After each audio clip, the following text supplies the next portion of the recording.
G Show land, and welcome to another episode of the G Show podcast. I am G1, and this is the Geek Out. Happy Friday, everybody. Happy Friday the 13th, everybody.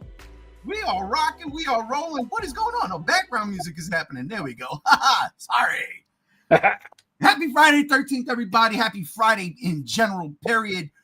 We have a freaking stacked show.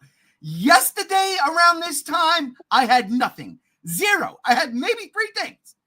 Today, from about 9 o'clock in the morning on, stacked. Oh, God, stacked. But that's okay, because I ain't got to do it alone. Because joining me, the co-host, the cohorts, as always, starting with, excuse me, from the great state of the tri-state is a thing.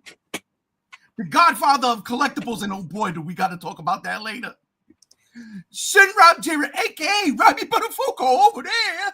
Robbie Butterfuko over there with a beer. Hell yes. I got beer all over my mic. It looks sick. Happy fucking Friday, everybody. God bless. Salud. Salud. And also joining us, my Sid from another crib. Listen, no, man, I talked to you. It might even happen in this podcast. Who knows? But there's some stuff I've seen today. Ladies and gentlemen, Gam Z1, how the hell you doing? Oh, I'm doing pretty good myself. You know, I've got a new job in the works. Got a bunch of games with my state taxes. Feeling pretty good. That's what's up. So, all right, look, we're not going to waste any time. We're going to get right into it. First topic of the day, something that popped up today. I saw and I shall go. This right here had me screaming, ladies and gentlemen.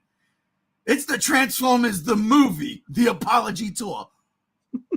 My God, did y'all see the trailer for this? Because it is chock full of awesome. It acknowledges everything that they did to young G1 Psyche back in 1986. Oh my God, I fucking loved it. And yeah, basically it's just all year long. They're going to be rolling out the movie in theaters. They're going to have a whole bunch of events. Let me just read what it says, okay? This comes from Transformers.com. Tformers.com, you know it is. All right. Hasbro commemorates 40 years of the Transformers the movie with the Apology Tour, because Optimus Prime deserved better. I love it. All right, February 13, 2026, Hasbro, a leading games IP and toy company, is officially kicking off a year-long celebration of the Transformers the movie's 40th anniversary. Fuck the mold. That honors the film for its epic action, iconic characters, and that tragic moment fans are very much still processing. That's right. G1 for a reason. Let's just say, in 1986, the Transformers the movie rolled into theaters and proved that animated films can pull an emotional punch that can last across decades. The Autobots and Decepticons went to war, and in a moment that audiences young and old were not prepared for, Optimus Prime was defeated in an epic showdown with his arch nemesis Megatron. This single moment hit hard and quietly taught millions of kids that great leadership sometimes comes with sacrifice. Decades later, the movie has only grown more legendary through home video re-releases, theatrical revivals, and generations of fans passing the matrix of leadership down to new viewers, accompanied by a gentle reminder of that heart-wrenching scene. Anyhow, here we go. The Transformers the movie 40th anniversary Apology Tour experiences include the Apology Tour, 40 years later, still hits like a truck. The loss of Optimus Prime remains one of the most talked about moments in franchise history. Hasbro is leaning into that shared experience with a playful year-long 1986 Apology Tour, bringing fans together to grieve, heal, and reminisce together at special fan events and screenings all year long. More information to follow, and tissues strongly encouraged. Hasbro Transformers the movie anniversary lineup to make it up to fans. Hasbro, this is important here. Hasbro has revealed a new wave of products celebrating the film's milestone anniversary. For the first time ever, fans can experience the matrix of leadership with premium electronic movie replica alongside new studio series additions featuring Shockwave, Skywarp, Wheeljack, Kranix, Sunstreaker, Astro Train, and Snarl. Give me a heart attack of Dynamo. I'm back. I came back like Optimus. Out of the way, Hot Rod. Excuse me. I'm sorry. Yo, first off, when I read A Matrix of Leadership Premium Electronic Movie Replica, I found Christmas. I don't know what's that going to cost, but I know I'm going to get it. Fuck the WrestleMania. I swear to God, I have to get rid of that. Excuse me. Whoo, all right. Hasbro Pulse will host a live stream on February 15th, this Sunday, to walk through the lineup, complete with surprises and characters fans love, without any unexpected plot twist. Okay. Pre-orders will officially go live on February 16th and 17th. Previously revealed products inspired by Optimus Prime, Megatron, Hot Rod, Hound, and Scourge are also part of that lineup, with additional reveals planned throughout the year. Look, and then they give you a whole list. Publishing and licensing products, one apology isn't enough. Hasbro and its partners are giving fans even more to celebrate, with a powerful lineup of collectibles and storytelling honoring the 40th anniversary, including products from Culture Fly, Jada Toys, Monogram, Shoo Shoo Papa, Skybound Entertainment, Super 7, more on them in a minute, 3-0, and Trends International. Stay tuned for more details. All right, that's all I'm reading from that. The Transformers apology tour is on and popping, and I'm all for it. You're going to give me a fucking Matrix of Leadership movie replica that I can pull apart and scream to my wife till all are one, till she beats the fucking shit out of me? I want it. All right, I'm enough. Gams, I'll let you go first. Yeah. Your take on this. Well, I did watch the trailer, and what I got out of the trailer was them going, "Oh yeah, we're sorry, not really," and they're just like, "Yeah, this whole thing is just one big apology. We promise. It's not just more attempts to make money."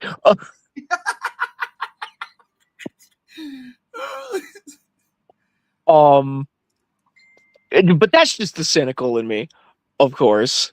But it's a cute little tour. It's the 40th anniversary of the movie that scarred so many children, and it's really funny to have Hasbro themselves finally acknowledge it.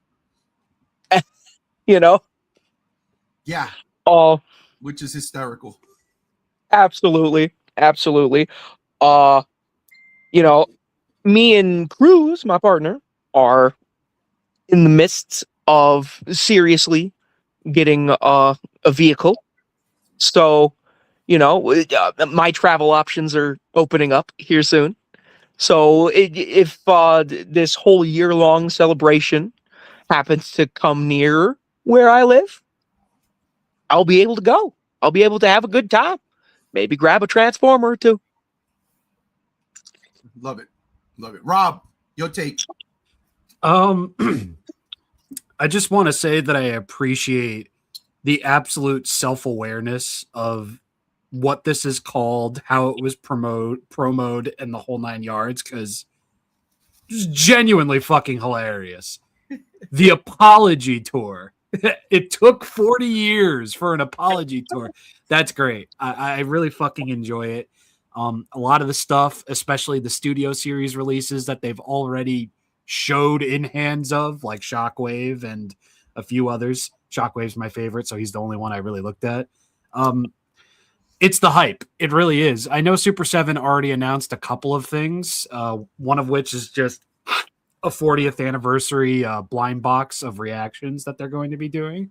And I mean, as much as I would have loved for them to have acknowledged like other things this year as well, seeing them not just do the same 5 fucking figures again is really fucking nice. And I'm very, very, very excited for it because, I mean, I've never had a studio series version of Shockwave from the Transformers, the movie.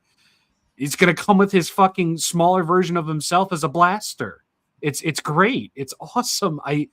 I'm very, very excited. I'm a little horrified, but I'm mostly excited. Wait. He's gonna come with a miniaturized version of himself as a blaster. So what is he, the actual Transformer, going to transform into? A He's tank? gonna. No, he's actually transforming into a ship. Oh, what? So kind of like Yeah. the Siege version of Shockwave. Okay. Yeah. Mm-mm. Yeah. My bad. I swear to God, for whatever reason, I was hearing Megatron in my head. Absolutely correct. My bad. But yeah, dude, I mean, I didn't need another thing to be looking out for this year, but I'm quite glad that it's Transformers. And even outside of this celebration, they've got a lot of cool shit happening this year. So I'm here for it. I'm glad there's a name to it. I'm glad that it's self-aware. Lean into it. Have fun. Absolutely. Speaking of leaning in and having fun, I was going to go into the next topic next, but I think there's so much to take apart. I'm going to save that topic probably last or second to last. No, it's going to be Toy Fair, so I'm just giving you a heads up. But speaking of leaning into the nutty and bonkers, Sunday after the Super Bowl, I came home and I did an impromptu Godzilla block party. Gams jumped on. My brother J-Rod was on the damn show. We did an hour, but I want to get Rob's take. I want to get more Gam's take. Now that there's been a week to digest, as I put up this 1,000% real shot from the press screening. I mean, the preview screening. It's not true, but that's probably the best AI image I have ever seen in regards to this movie. I love this fucking shot. Even though it's fake, ladies and gentlemen, it's fake. It's not real, but good God, it's dope. That being said, Rob, I'll start with you. I'm pretty sure you've seen all of the noise this past week since the test screening came out, and I want to know what's your opinion. What are things you think? What are things you believe, and what are things you're like? And are you feeling what you're seeing, or are you kind of neutral for now? I'm definitely neutral for now, just because you have the whole aspect of it's a leak. And while it was confirmed that a test screening did occur, it's like my uncle Kaiju Canuck always says it. Nobody brings forth leaked information in a good light. It's always for clout and to paint a particular picture of what they saw. So I'm not going to outright say that I believe everything, but there are a few things in there that make sense to me, honestly. Like the tone being that of closer to Godzilla Kong, the New Empire. That makes total sense to me. That's only the most successful Godzilla film of all time in terms of money. So it's like, why not? All right. At this point, I'm pretty much just accepting that. And, a couple things about Space Godzilla, like I can totally see happening. For the most part, dude, it just sounds like the movie that I was expecting after watching Godzilla Kong, the New Empire for the 7th or 8th time. And I'm not really upset with most of what I'm hearing. Okay. Oh, fuck. Now, oh, ladies and gentlemen, what a treat. Alex, are you there? Hello. Can you hear me? Whoa, ladies and gentlemen, long-time G-Show contributor, my brother from another mother too, Alex is here. It's been a while, my brother. Welcome to season 2 of the Geek Out. How are you? I'm doing great. I miss all you guys. How's everyone? Busy. Yeah, Busy, dude. I'm feeling it. And also over here in Jersey, I feel like I'm a frozen popsicle.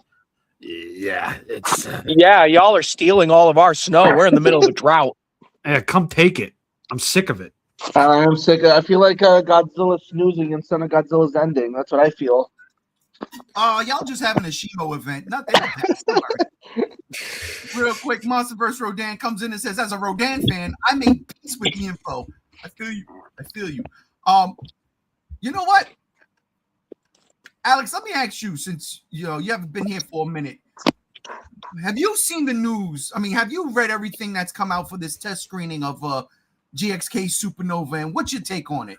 So I heard it was happening, and I heard that it was definitely confirmed that it's about Space Godzilla. But if there was spoilers, I tried not to read into it so much. Okay. But I would not mind hearing about it now. I mean, well, and again, we don't know what's 100% real. There's some things that were co-signed by other people, like random people just saying, yeah, this happened, and you get more than two people saying this particular thing happened. All right, expect that to be in the movie. Cool. But then you got other things, people saying other things that no one is co-signing. So it's all up in the air. All we know for sure and certain is Space Godzilla is in this movie. He is the main bad guy. And Kong in space, maybe. And also, I heard Space Godzilla is apparently a herald for something else. Yes. So I heard about that, and I heard about some upgrade for Kong. That's what I heard. Exosuit. A full-on exosuit. I heard that, people liked his arm so much that they're going full-blown Iron Man, basically. Iron Kong. Iron Kong. Listen, I can't wait for Kong to do sign language and say, "Get away from her, you bitch." It's going to be excellent. You know what I'm curious about? And I do want to ask this to everyone, to the panel here. What is your opinion on how do you think Space Godzilla design is going to be? Do you think it's more towards the classic, or do you think they're really going to reinvent the wheel here? I know, you're looking at it right here on screen. Look, that's it. That's the official image that is totally not AI. The greatest image of Space Godzilla I've ever seen in my life. The MonsterVerse is cooking 1,000%. I personally want them to go crazy with it. Make him actually look alien. Give him like fucking multiple eyes, not just two eyes, multiple eyes. Well, fucking make him look like make him look alien, bro. But I know they're not gonna go that far. What, like Godzilla in Hell when he fought like the devil version of himself? Not quite like that far, but like pretty like weird and out there. But do you think they're going to lean on the whole crystal thing, or do you think they're going to lean away from that? No, they're definitely, the crystals are the key at this point. And it's the Hollow Earth crystals in particular. Makes so much sense. I mean, they lent themselves to gravitational forces where they were able to float. I'm just saying, Space Godzilla floats as Spider-Man. Well, that's what telekinesis. Like Marvel, with Spidey and MJ being parents, I will have to wait for my baby Godzilla. Listen, don't worry about that. Listen, listen. Godzilla gets to live for another day, then, because as soon as we see that kid, Godzilla's dying. Nope. All I'm saying is, I saw something about Spider-Man about an hour before showtime, and I fucking hate Marvel. I just fucking hate Marvel. I hate the comic books. Why? Okay, Rob, you have anything to add to Alex's question in regards to Space Godzilla? Yeah, I would like more so to see an original take than an homage to the classic, just because Ghidorah, I feel, was like the perfect mixture of an homage and something new. And with something like Space Godzilla, who's been in one movie and has ultimately kept the same design throughout his entire career, I would like to see something different. I would like for them to kind of lean into the crystals, but also lean into the fact that he's not a being, if we are going off the leaks, he's not a being that technically existed before. He's as much a victim of circumstance as Shodai Goji was in 1954. Perfect. I want that level of just like, or even Shin Godzilla to an extent. This thing shouldn't fucking exist. It does. What does it feel? Does it show anything that it feels? Like, make him look like he's in pain, but make him angry though. Oh my God, double A's. The anguished, angry. The angry, anguished. Or he wants revenge on the Earth for creating him and wants everyone to just die. Who knows? Well, look, I mean, if certain aspects of these leaks are true, and here's the funny thing, and everybody here knows this, I never want to know about any plot details with the MonsterVerse since King of the Monsters. I didn't want to know nothing, right? Nothing. Gam knows this for a fucking fact. He's been with me for over 10 years now. We've been doing this shit since 2014, 2015. But this particular one, I'm like, you know what? Fuck it. Let's go. I want to know. I do want to know because I want to see the spectacle. I mean, we're going to see the spectacle, but I want to know. Yeah, we are. So if some of these, leaks are to be believed and if they are true, then I love the origin of Space Godzilla in this movie already. Absolutely. And even if he's just brand new into this world, he's still a Titan. He's still got Titan brain. He wants to be alpha. Godzilla is alpha. Beat Godzilla, be alpha. That is absolutely fucking right. I mean, what is the leaked origin for Space Godzilla at all? That he was a creation of Monarch in in a satellite in space. No. Using what? What do you mean? That's what I saw. No. According to the leaks that I've been seeing, is that Monarch was experimenting with G cells and hollow Earth crystals. Yes, on a spacecraft in space. But Space Godzilla's creation is willed by an unidentified creature that crashes into the space station. Yeah. So it's like... Wait, and that's how he's the Herald. So you think he combines with it, or it's a separate being? No, it's a separate being. Because this thing... we're going to call apparently it has tentacles. Apparently it has tentacles. Oh, like Hydrolanty. Like Hydrolanty, yeah. Or some people are saying it might look like the thing that was at the end of Fortnite. That Cthulhu-looking motherfucker. People saying that need to get their head checked before they get wrecked. Can you imagine if Gigan, though? Because Gigan is an alien from space. I don't think it's Gigan that they're aiming towards. Not for this movie, at least. So you think it's going to be like a brand new creature plus Space Godzilla?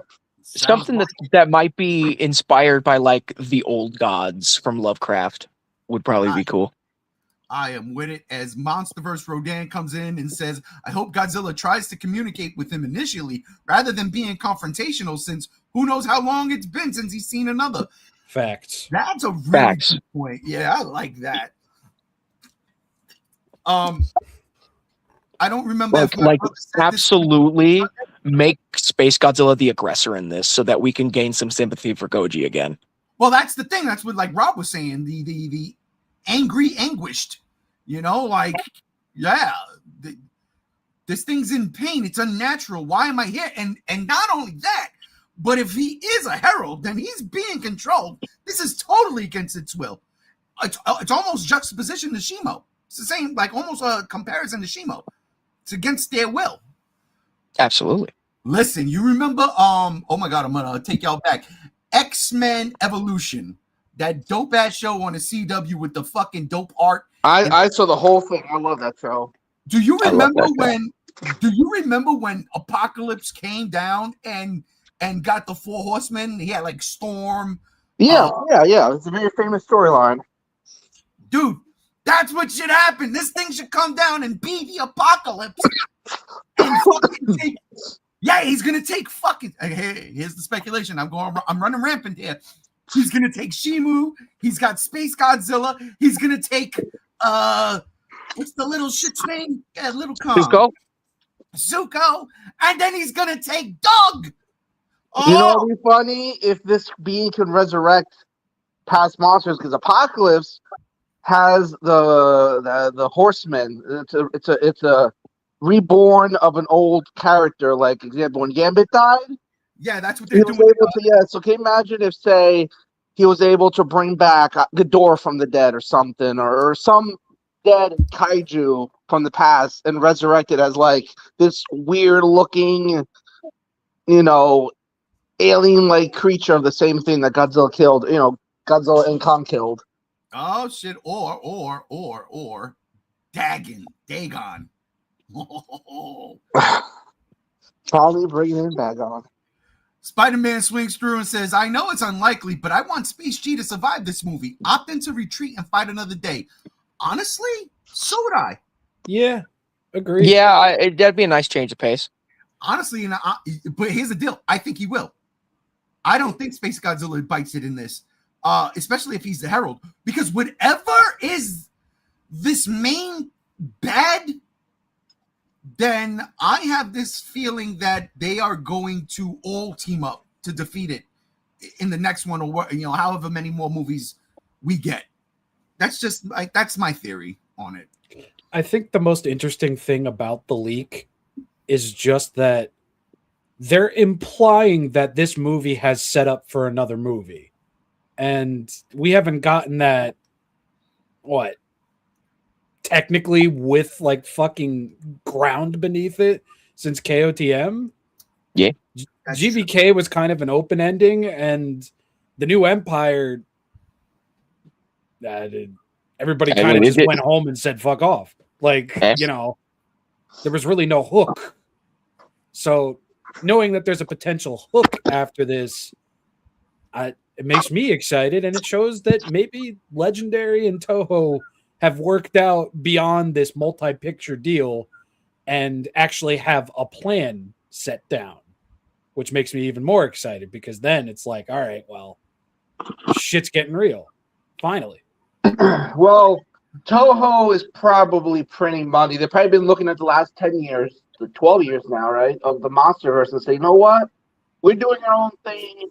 America's doing their own thing, and we're making bank. Why stop it? And it's helping them. I mean, it's helping Godzilla from the map. So, why stop something that is making Godzilla from a niche thing to a world phenomenon? Which I'm going to say this: Godzilla. If you really look at the last 12 years, and regardless of what you think about Legendary, whether you like the movies or not, it put Godzilla on the map, and I think it helped Shin Godzilla and -1 to where it was today. I'm going to be honest on that. Well, yeah, it's no secret that the MonsterVerse's money is what helped Shin Godzilla and -1 be a thing in the first place. They bring it back, right? I don't know about that. So why stop it, right? Like, why stop it? MonsterVerse Free money. Rodan, maybe he'll end up like Vegeta. Like you should have been MonsterVerse Rodan. You should have been Vegeta. But somewhere down the line, they done fucked up. I mean, who was that guy's name? Married Adam to Wingard. a hot blue-haired rich Bulma? scientist. Bulma? Yeah. No, I meant Adam Wingard. Fuck Adam Wingard. Oh. Well, Taking away. he's working with A24, making his own fucking movie on a shoestring budget. He's living his best life. Listen, I honestly can't wait for that. I'm very, very much looking forward to seeing what he's gonna do with that. Hey now. You're an all-star. Yes, indeed. Look, I'm down. I can't wait. This is gonna be fun. We still got a whole year before anything. All right, you know what cracked me up? But let's talk Super Bowl real quick. The people talking about, we're gonna see something for the Super Bowl. No, only those fortunate enough to see a test screening got to see something during the Super Bowl. Well, we ain't getting shit. Not even a teaser. Come on, man. We got our teaser already. The title teaser. Oh, That's all we're going to have until at least late this year. The one that had the dates wrong and shit, right, Gams? It did. Do you think they're gonna wait for -0 to put a trailer up? That was my theory. I think they might even wait until after. Yeah, they probably might wait till after. What? This movie comes out when? May 2027? Yeah, and MonsterVerse, their like fucking solicitation and trailer and all that other shit has been really, really small as compared to KOTM 2014. So, But we don't talk about that. I think that's what ruined the momentum in that movie. Releasing the trailer beyond a year. Yeah, that's like the point, because they now know that they don't need to do that. Well, I mean, November to May is not that far off. I would, if anything, give a teaser with -0. I say just wait until -0 is done. because So you basically, don't need it. December. Whenever -0 leaves theaters, then go off and have your fun. Because, like, dude, you don't need it. Yeah, When no, -0 coming out? Is I, it I what, don't. November? I don't think that'd be as big a brand synergy as people are making that out to be. When is -0 coming out? Is that November? November November 3rd for Japan and 6th for us. And -1 lasted like what, more than a month, give or take, month and a half for us. Plus time. Longer than they originally intended it to. All right, I see. All right, I'm gonna try to make sense of this. I'm not, for myself. Don't sully what Toho is doing with the minus series by giving us MonsterVerse nuttiness. Let it rock, and then drop with the book release of Avatar 4. What? What? This man's speaking in riddles. Riddle me this, riddle me that. No, I get what you're saying though. Instead of if I the don't. MonsterVerse is all over the place, right? And the minus series is kind of, this one thing that everybody, didn't see coming really. And it kind of took the world by storm. Took some normies by storm and shit like that. The normies are gonna go see -1. If they drop a trailer for Supernova, the normies are gonna be like, oh no, not this shit. And because they're normies, maybe incorporate just Godzilla with all of this. So this is how I'm trying to make sense of it. So instead of doing that, don't do that. Just don't put it with -1 at all, because you don't want the normies to be like, why? I don't know. All right. Not I even think you're just overthinking it. I think it's a Godzilla product. A Legendary saw how well -1 did, and they want to capitalize on it. it's not even that deep, G1, because you don't want self-cannibalization.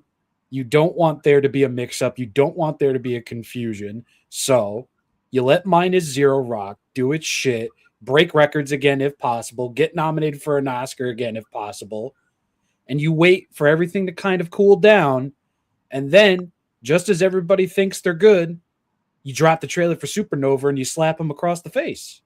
All right, I see what you're saying. Just It's like, just when you thought it was safe to go back in the water, another kid gets bitten in half by a great white shark, and it's in the shape of a movie trailer. Godzilla, Kong, Supernova. Like, the unrelenting, I think, is a lot better than just stacking. I see. All right. I feel that. I'm with it. There we go. I'm with it. Because speaking of unrelenting, look at this fucking image. It's unreal. I love it. I love it. I get a tattoo of it. It's not true. Oh, MonsterVerse Rodan, Godzilla console game, please. We're gonna talk about games in a little bit. Gam's got us. Gam's got us ready. We're gonna talk I about do. a little bit. Because good God Almighty, I'll tell you that shit. We're back, bitches. So yeah, all right. That's about it as far as everything that's going on. I don't know if there's going to be another test screening anytime soon. So any more leaks without it being a test screening is just going to be fucking rumors and people just throwing it up on their page to get views and clicks, just like us. Oh, so down with the Space Godzilla and in with this guy only because I like this image. That's the only reason why it's there. I got nothing for it. It's just a placeholder right now. As we get into the next topic, which, I got to figure out what could be the next topic. Shit. Well, fuck me. What happened? I ran through 2 of those topics like it was fucking water. All right. You know what? I'm going to do this one, Rob, because you brought this to my attention. I guess we'll start here. Okay, tell you what. Video games or toys? Do toys. All right. I'm down with talking about toys. It's my All thing. right. Let's do it. Speaking and staying on Godzilla, I want to start with this, though, because this one, Rob sent this to me.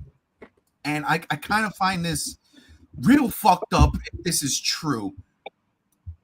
And that is apparently during last weekend there was a toy fair in some place in Asia, some place in the Orient, and they had these dope ass displays on screen, and apparently somebody was 3D scanning their destroyer. Rob, could you give us more info and enlighten us what this could possibly mean? Yes.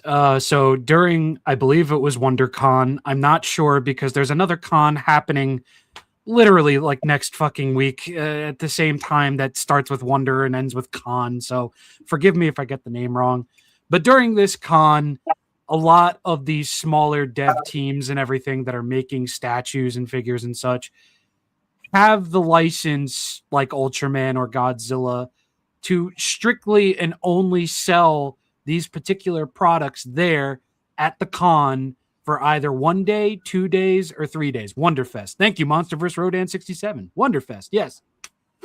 So what was going on was that somebody was using a 3D scanner to scan these products right on the shelves there. Now, for anybody who might not know that, they were taking a 3D scan of these figures to have the files to bootleg and redistribute them, which is a huge no-no because, for one, they only have the rights to sell this particular product off either at the con or a day or two for the con.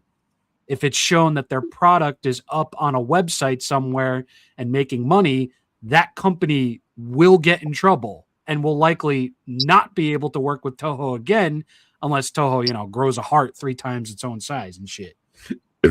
We're not going to see that, though. We may or may not. They've surprised us in recent year, but I mean, they are social media aware, and putting this out, like, literally is like a liability thing on their end. So, like, if it does pop up, it's like, hey, we saw this, we know this happened, we posted about it. And if you read this, you can see that there might be even possibility of these people or this person doing this to other companies and other like 3-teamed people who were like probably under the same like contract these guys were. Yeah. And it's kind of fucked up because 3D scanning technology is not what it was 2 years ago. Now it's even more fucking accessible. I'm pretty sure we're 6 months away until we get an app for it, if it's not already here. And the fact that this WonderCon or Winter WonderCon or Winter Wonder Fest or fucking Snowboard Kids 2 Come Buy Toys Fest, whatever the fuck. The fact that you trademarked that was fucking awesome. Oh, dude, I love Snowboard Kids 2. Shout out. But looking forward to pictures from these cons is always so much fun because it's always so very different. Like, look at this Destroyer with blue on it. I don't fucking know why, but it looks awesome. And if this starts becoming a widespread issue and those 3D scans make it out because some fucking loser decided to bootleg like other people's work, this is the one and only time I will definitely say fuck bootleggers. Well, if that becomes a thing, that means no cameras and no pictures at this particular con and possibly even more because of this. And then like just like that, snap of the fingers, this is no longer a public event for people who are not in that area. It is officially a private event. And we're not going to know anything unless some of the bigger companies or even some of the smaller companies, if they have that presence, post pictures on their social media. This is fucked in more than just I'm stealing this. This is literally fucking one person fucking it over for the class. For the school, apparently. The whole fucking archdiocese right here. Like your entire district because of one dickhead. I mean, it always takes one person to ruin it for everyone, as they say, right? Yep. So what it says, like, photos are absolutely fine and we want everyone to enjoy the exhibition. However, scanning a creator's work without consent is unacceptable and very disappointing. Some dealers may have had similar experiences, so we are sharing this as a precaution. We would appreciate it if you could help spread the word. The attached photo was provided as evidence the blue light is suspected to be part of the scanning process. So that blue shading there, I mean, I don't know, but I see. As soon as I read that, I was like, oh, those grid lines? Like, what is going on here? It's fucked up. The fact that you can have a 3D scanner in your goddamn pocket. It's unbelievable. And the fact, like, That's right. when you have to like walk around the whole display and do this, like, you're gonna get everything else. I don't know, man. All I know is this is absolutely fucked. It's not right. And again, look, back when I was running a Facebook page, you know, I take people's artwork. I don't know who did it. I just say shout out to the artist. There it is. There it is. That was my piece contributing. Shout out to the artist. I didn't do any research into it. I Google searched the motherfucker. Hey, that's a nice picture. Shout out to the artist. Unless I knew where it was coming from, like a fucking comic book or something, and I knew the comic artist. Different, right? But this shit is plagiarism. Like, somebody's going to make money off of this. Mm-hmm. I did this shit to entertain the masses that like shit I liked. I like this Godzilla picture. I think it's cool. It's like the same thing with this. Hey, here's a cool Godzilla pic. Hey, I love this one, right? But for what reason? Like, it's just here to hopefully get y'all to pay attention. Right, watch us, stay with us. Somebody's gonna, if this is true, somebody's gonna go and boof this. Rob, you were saying something about these are con exclusives only, right? Like, we can't purchase this guy. Yeah, like nothing you see in this picture and kits that are very similar to this are going to have like a beyond public like release. Like, this is essentially an SDCC exclusive. Except there is minimal, negative 49% chance that it gets released publicly. Wow. And some of these kits are assemble and paint yourself too. What you're seeing is like a fucking finished product that was painted by somebody else, likely the person who designed it. So somebody's going to scan that. They're going to make a finished product. It's probably going to look like shit. And they're going to make money off of it without having to pay the licensee. Yep. Not right. Like Monsterverse Rodan said right there. Wonderfest is sold in person at these events. After that, it's over. That's exactly it. 3D scanning these things and making them for your own little shitty company that doesn't have the fucking talent or gall to do something for yourself, that's just shitty. Not only that, let me ask you a question now, because this could get even worse. Not just for their company, but what if they decided to throw these 3D files online? Oh, then they're kind of just opening themselves up to be royally fucking screwed. Yeah, because like putting out the 3D files for anybody to 3D print. That's going to lead a big dotted line with a cartoonish X right over your ass for Toho to hit with a cattle prod. Oh yeah, that's a big no-no. With the abundance of AI and 3D printing now, they're going to be right on that like very quick. Unbelievable, man. It's sad. It is. It really is. And if this is true, man, it's fucking disgusting because it's not even going to look good because like 3D scanning, like something like at if they only scanned it at this angle to not get caught, right? Then there's going to be missing detail that they'd have to use like freaking AI to fill in, and it wouldn't look right. Aha. I mean, even if it was perfect, even if it was a perfect fucking scan, still shit. Yeah. Still fucking shit to fuck over a small company. A super small company that only has the ability to sell at this con, either the entire con or just a day or so. That's fucked. Well, I hope, honestly, that is a dope Destroyer figure. It's so unique looking, the hunched over look, like it's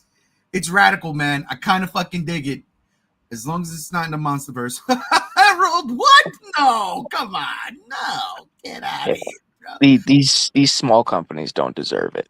The bootleggers should stick to ripping off the big companies. That's right. That's right. All right. Well, since we're on the toy fest, and Toy Fair is tomorrow, and there is already, Rob. But let's go. Last week. Woo, look at these bad boys. Hell yes. Now, this was I believe this was a Hong Kong expo. Yeah, that's what it looks like. And there is something for everyone here. I see Ultraman, lovely. A bunch of Transformers. Rob, that Shockwave was done specifically for you. Yes, it was. I see Scourge, Ramjet, I'm hoping. Or Dirge, I mean, and Ramjet. And fucking Mega Mans. Those Mega Mans are dope. There's a fucking Eva unit. Yeah, from the fourth. You know I'm big on Ava. What was that? I'm huge on Evangelion, so hell yeah. Oh, yeah. Here's Mega Man. That's pretty dope. Yeah. But Is that during Optimus Prime back there in the middle? Kind of, I can barely see it. that is Prime Megatron. There's Alita 1. It looks like Bumblebee. Badassatron. Yeah, those are There's D16 too. These are all based on Transformers 1. It looks like. And the crazy thing is, I think these are YOLO Parks. Yeah, I think so. I think they're YOLO Parks. I didn't grab a lot. I'm gonna be honest with you. I put them together in a jumble of images and stuff, but That is crazy that Ultraman is bigger than those figures, though. Ooh, boy, you know what? It's Ultraman, baby. Schwatch. Come on. You know. I'm an Ultraman. That's anime. I know. That's anime. I know. And I gotta finish I gotta finish that show. I gotta watch the last season, is what I'm saying. I didn't get to it yet. It's Ultra Common Man. You mean Ultra Iron Man? No, because the manga was originally supposed to be a Common Rider manga, and then they couldn't secure rights, so then they just turned it into Ultraman. So he's Ultra Common Man. Oh, well, all right. All right, well, hang on. Boom. Spider-Man swings through. Sort of related, but there's been so many Godzilla 1998 statues from different companies these past few months getting announced. It's been very surreal seeing the massive spike in his popularity. Dude, yes, I'm living for it. I wonder what could possibly happen next. Ta-da! Yes! He read the room!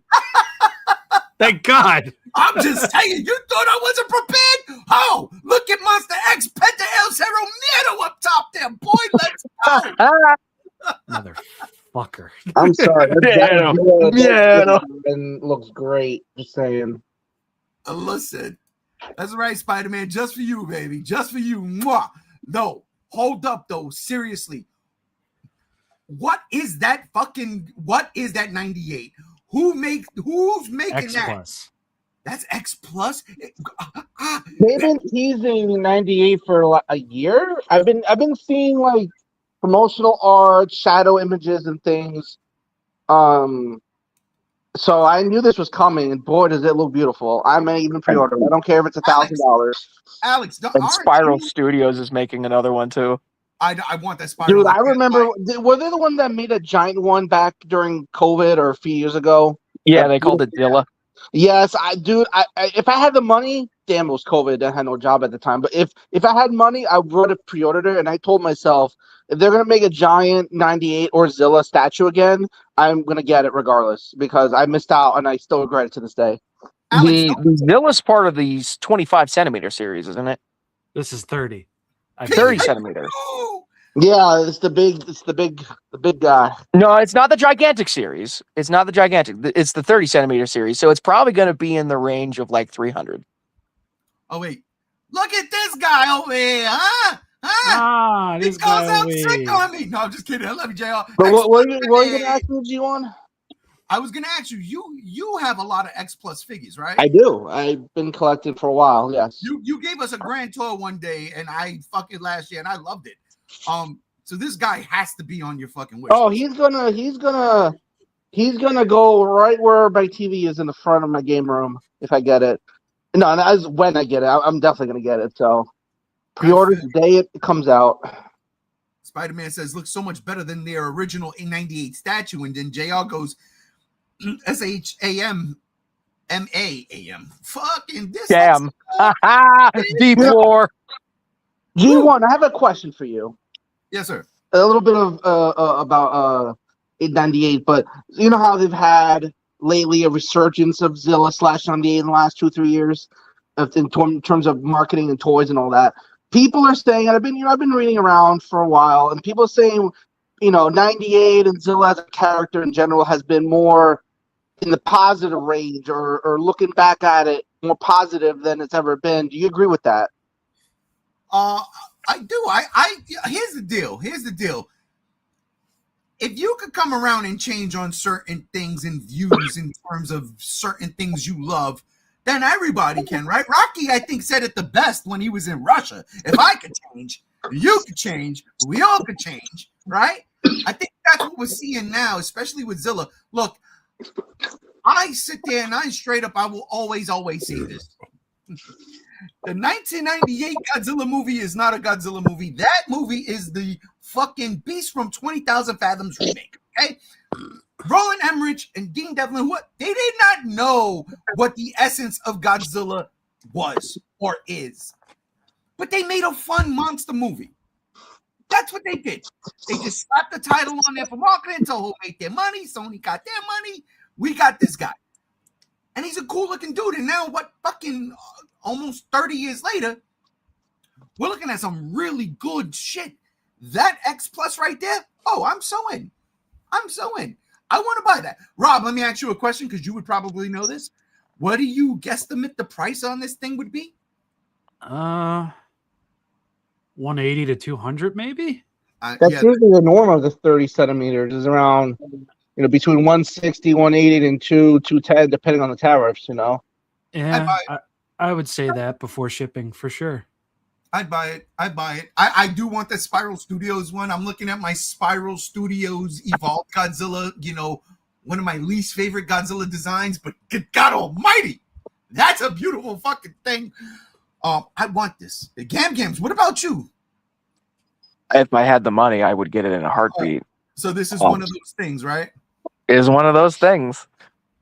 Now, Rob, literally, this was made for me, right?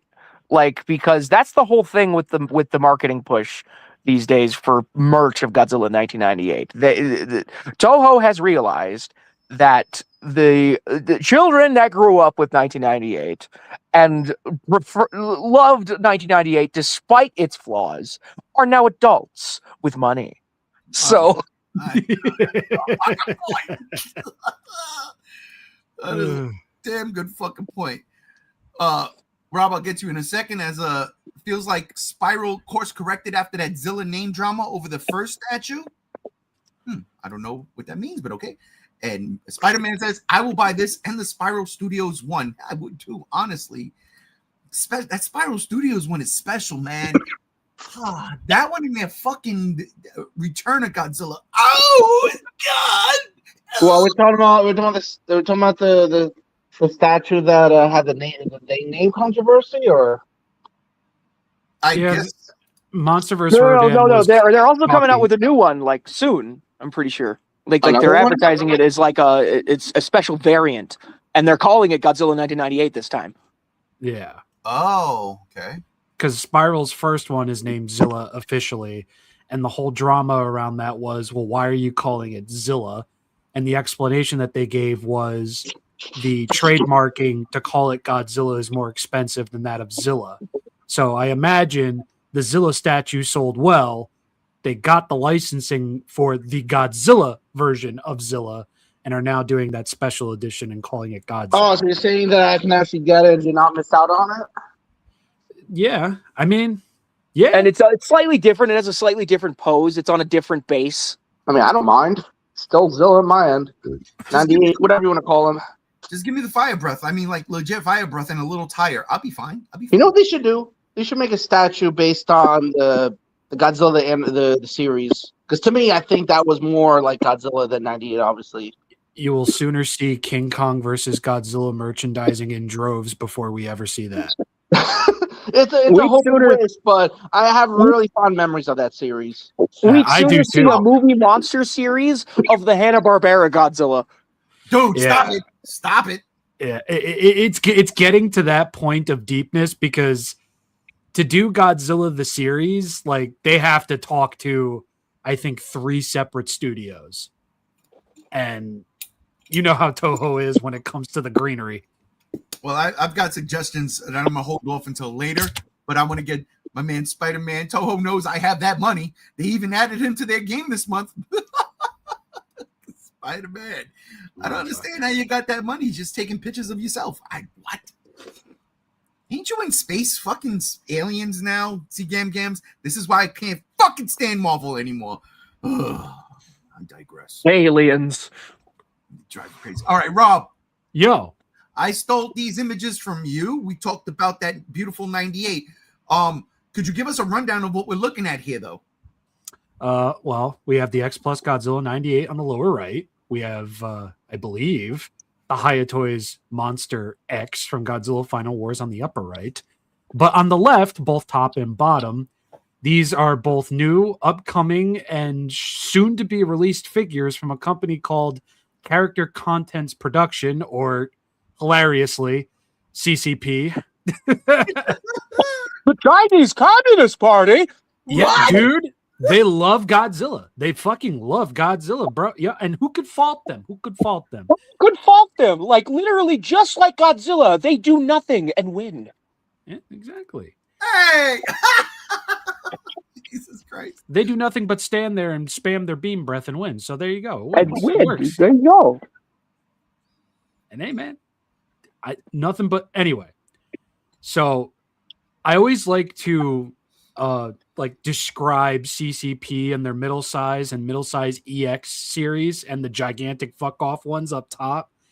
I like to describe them to people who don't get what they're going for as the Super 7 reaction line of Japan, where Super 7 is kind of applying the Star Wars Kenner aesthetic to everything that they have with reaction. CCP over here, they're making figures that are based on the old days of Marusan, M1, Marmot, Gigabrain, the whole 9 yards. That's why they have this stylized design. Oh, okay. I like this. Yeah, and honestly, that's what's cool about it to me, because the only thing that sucks about these releases is that usually the first release and the 2 variants that releases alongside it, that's it. Once that sells out, it's done, it's gone. You either hope for a reissue or you never get it. That's the only thing I don't like about this line. But what we have right here is CCP basically just slinging wiener on the fucking dinner counter right here. We're getting a Biolante. We're getting a Bio Goji. With We're the getting tentacle around his neck. That's dope. Yeah. Tentacle. And they're doing stuff like that too with steaming burning Godzilla, where the smoke is actually part of the mold and coming off of his body. It's great. That's cool. Hopefully it's not fragile or anything. No, And they're these are also solid doing- vinyl. Like Yeah, they are vinyl, bro. Wait, is that? Oh, there Yeah, you there go. you go. That's what you're talking about. Yeah. Like they are solid vinyl figures. Some of them are translucent. Some of them are just molded in a particular color. They are not meant to be screen accurate. And I hate that I keep having to fucking say it. But this image right here, specifically to the left, this is them announcing that they're doing a creations line of their middle size series. Now, what that means is CCP has a team of designers and painters. I actually follow one of their painters on Twitter. His name is Sarut Tajira. I've been following him since he was an indie painter, and now he works here for CCP.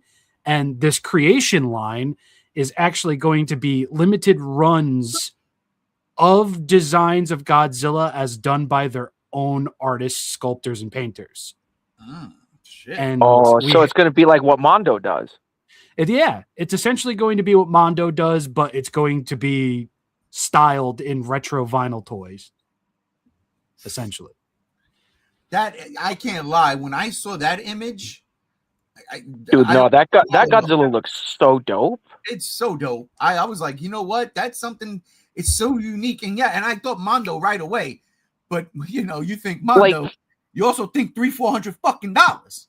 Like it almost looks like a mixture of Godzilla and a traditional Shiza statue. I can see it, especially with how it looks in that picture behind him. You said Jesus? Yeah.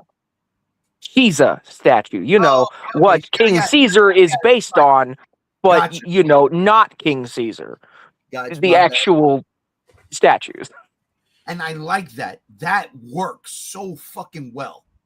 Yeah. And they also announced that they're going to be taking on 2-headed and 3-headed shark attack. Oh, okay. They've announced quite a lot in terms of kaiju. Godzilla especially, because he is their baby, even though he got outsold by a turtle very hard in the last part of the fiscal year. It was hilarious. But yeah, dude, CCP, they kind of just have a vice grip around my wallet as of right now, because everything that they're showing off and putting out right now, it's just fucking awesome. The only downside is the price.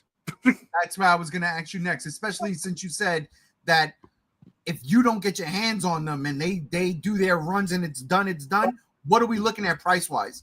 So just to pepper the pain for you. Oh, don't do that.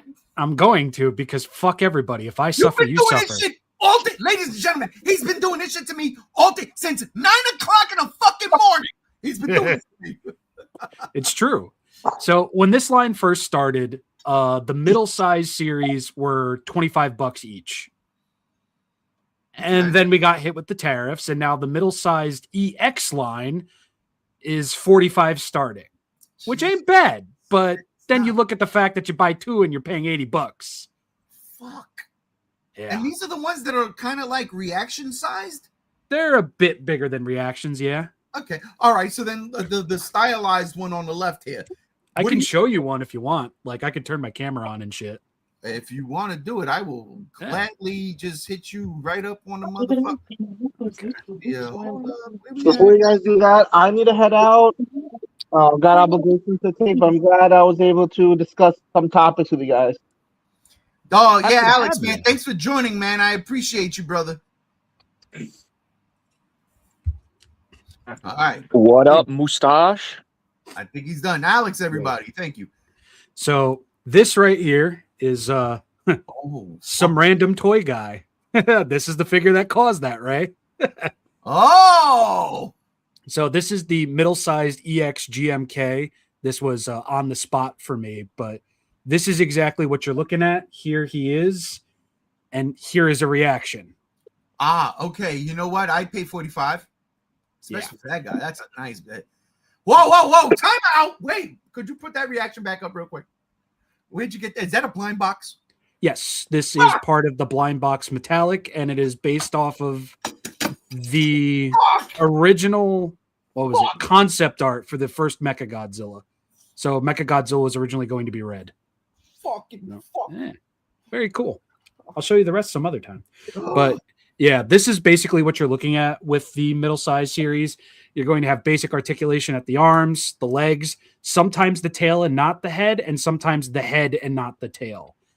But, you know, shiny vinyl, very retro looking, not meant to be screen accurate. And people who are addicted to screen accuracy should really grow the fuck up and learn to appreciate art, because this is fucking awesome. Yo, right? That's the thing that kind of kills me. We didn't have that shit when I was growing up. You got a Godzilla fucking toy. You did not care what it looked like. It could have crooked eyes and one set of spikes down its back. That's Godzilla, and we were happy. We were fucking happy. Oh man, that's crazy. I mean, very true. And like, even if you were like of the higher tier pay group, you know, you had marmots back in the day, and those were all stylized to shit. And they still are to this day. God bless them. Do they? Crazy. All right, so I know I asked, but I want to re-ask again. What do you think the one on the left is going to cost? It depends on the sizing and if it's going to be exclusive to a con or not. I don't think so because they posted about it again on the Twitter, and the way that the tweet was worded, it sounded like they were going to be wide released because this is a way of celebrating their artists, as they say. And that's the thing. This is just one particular artist, right? We're going to have different variations of Godzilla, right?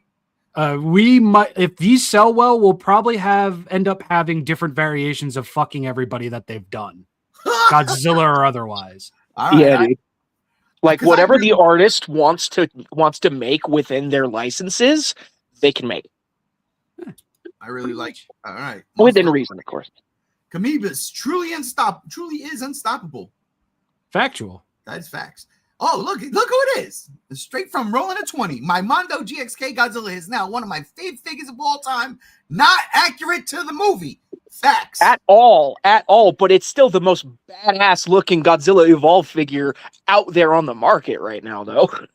Extremely factual. And it's like, I think we need more of that because I feel like the desire and need for screen accurate figures has totally ruined the conversation about figures being fun, which is what they were always supposed to be. Mm-hmm. Yeah, they're toys. You're supposed to play with them. Yep.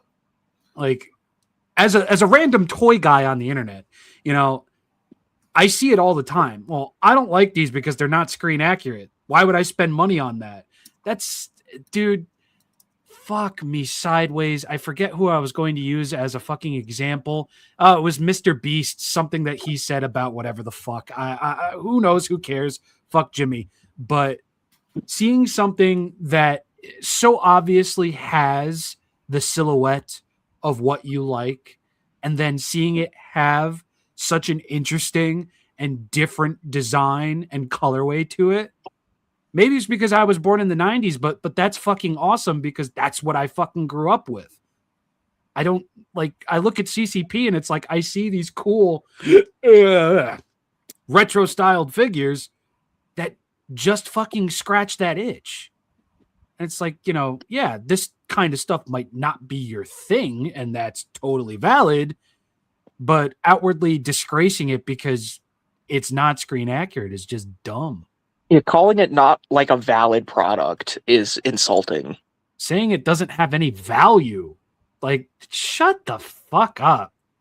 No. See, that's not a valid opinion to have because I value this shit. Look at those Shin Godzillas. Look at the way that they have the glow on the legs to the bottom of the tail, and then they bring in the basic fucking paint job with the red and or the purple. Look at that burning Godzilla who's not burning. He's frozen. He's got ice patches on him. He's heating up like a fucking brick of goddamn dry ice. There's cool shit to be had here. And just because it's not your thing doesn't mean that it's not valued. No, I agree with that. Absolutely. Well. And to that end, if you have the picture, I would really like to talk about the other CCP. That's why I got those redesigned flame toys Mighty Morphin Power Ranger Megazords. I like the creativity and how unique they look, especially when combined. Dude, if that thing is the thing that I'm thinking that you have, I'm so jealous of you. That thing is so goddamn expensive, but it's so cool looking. Well, it has a tail, bro. I want. Rob had mentioned something earlier, something about a giant tortoise. I thought it was Kamibas, but good God Almighty, is this CCP too? Yeah, CCP. They do the retro styled vinyl stuff. And they do shit that would make X Plus piss themselves. Because this made me piss myself when I saw this. I can only imagine what this looks like colored.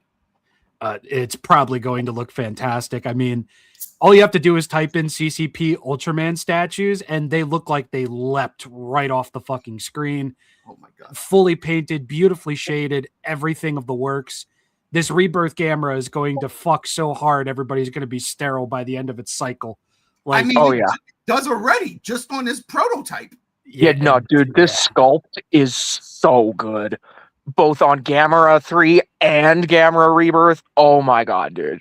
Like, if you look at his underbelly Rebirth and you see the concentrical fucking circles in there, that is fucking insanity when it comes to artistry. And the fact that this is currently like a grayscale prototype really shows that the model for Gamera Rebirth is basically the same model as the 2015 Gamera. They could totally get away with doing a repaint. 1000%. And here's the thing. They're gonna do it because that's what CCP does. Yeah, dude. I guarantee you there will be at least 5 of this Gamera Rebirth. 5 before they do another one. Guaranteed. Rob, Guaranteed, we're looking at something special here in terms of scale and detail. What do these things run for in your guesstimation? Around close to the 30 centimeter X plus stuff. They're not So like 200. Yeah. I mean, I've seen some of them on HLJ, like the Ultraman ones, go for like 160. Some of them have skirted the lines into the 300 mark just because of how big they get. Son of a bitch. And Gamera might get that close because he's a very big, bulky boy with that shell. Yes, yep. But there are specific lines for that. And I think they are just waiting to see how the next line of middle-size EX Gameras perform, how these perform. And if they sell like how they outsold Godzilla at the last part of the fiscal year, 5 times overwards, then yeah, we're probably going to get giant fuck off Gamera statues from CCP. What was the magic that made that happen? I really couldn't tell you. Listen, Gamera has a strong fandom. We are here. We need to be heard. All right. It was fucking Giga Bash. It's fucking Giga Bash, bro. I think I honestly think just because CCP is everywhere, all over Japan, when it comes to cons, big or small, they always do fun repaints. They always do fun, like, you know, little altered molds for like these cons and everything. I wouldn't doubt half of the fucking hype for the CCP middle-size EX Gamera stuff being just from people seeing them every time they walked out of their fucking house and into an event, a con, a fucking Comic-Con in some church's basement. Like, that's to the level where CCP goes. They're not just like another big company that's like, yeah, we do our own thing. We go to a couple cons and that's it. These motherfuckers work. They work. Work with a WG. Work. Well, listen, and honestly, the Godzilla stuff that we just showed off was very fucking interesting, and within a price point that's manageable. Yes, exporting and tariffs is probably going to be a pain in the ass. Probably going to cost more than the actual figure. But would you like to know how much the GMK was when it came to BBTS? Yes, the one that I just showed you? Yeah. Like $120. Oh my god. Yeah, and it's like he's not that big, so it's like you are better off just importing at that point. Yeah, dude, what the hell? Yeah. I mean, look, I'll be honest. When I see these Gameras fully colored, because they're gonna fully color, like this is not a model kit, right? Like I don't have to. No. These are going to be fully assembled, fully painted, looking like they just leapt off the screen and slapped you across the face. Perfect, because I ordered something. I ordered a Chernal Alpha from Amazon. It was like $60. It was gorgeous. I was like, yes. And when I got it, it was a fucking model kit. And I'm like, no. I'd send it back. I can't do models. I just can't. Why not? Get a hobby, man. I got a hobby. It's called collecting comic books, bro. And let me tell you, that's getting expensive. Yeah, I imagine. Let's get to some comments before we get to the next image. Spider-Man Rebirth Gamera is such a fantastic design in general. It really tickles me. Absolutely. Monster vs. Rodan, Turtle Nation, rise up! Rise up! I ain't even, for as long as I've known Gam Z1, legit, he's been on the Gamera kick. That's not something, I just named him Gam Z1 because of the Gamera kick. That's the only, like, literally. But, fucking respect the fuck out of this motherfucker. All right. We're not done yet because this Winterfest Con thing that happened over there in the land of the rising sun had one more peculiar thing to offer up. And I mean, You can see it in the background. You see it, but I merged it. Swat! Ah! Ninja Gaiden, ladies and gentlemen. Have y'all been playing that new Xbox game? I mean, it's not on Xbox, on all consoles. But if you have Game Pass, man, cloud game, that shit is crazy. Oh, dude, Ninja Gaiden Rage Bound is so good. Yeah. These figures look sick as fuck. Yeah, these are for Ninja Gaiden 4, I do believe. Unbelievable. Yeah. But over to the left there. Dude, this is so... It's so peak. It's so peak. We are getting shitty shark movie vinyl figures. I'm here for it. How does someone... Look, were these Asylum films or worse? Yes, they were Asylum films. Uh-huh.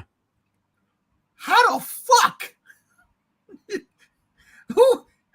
I'm sorry. I am sorry. Look, I just don't understand.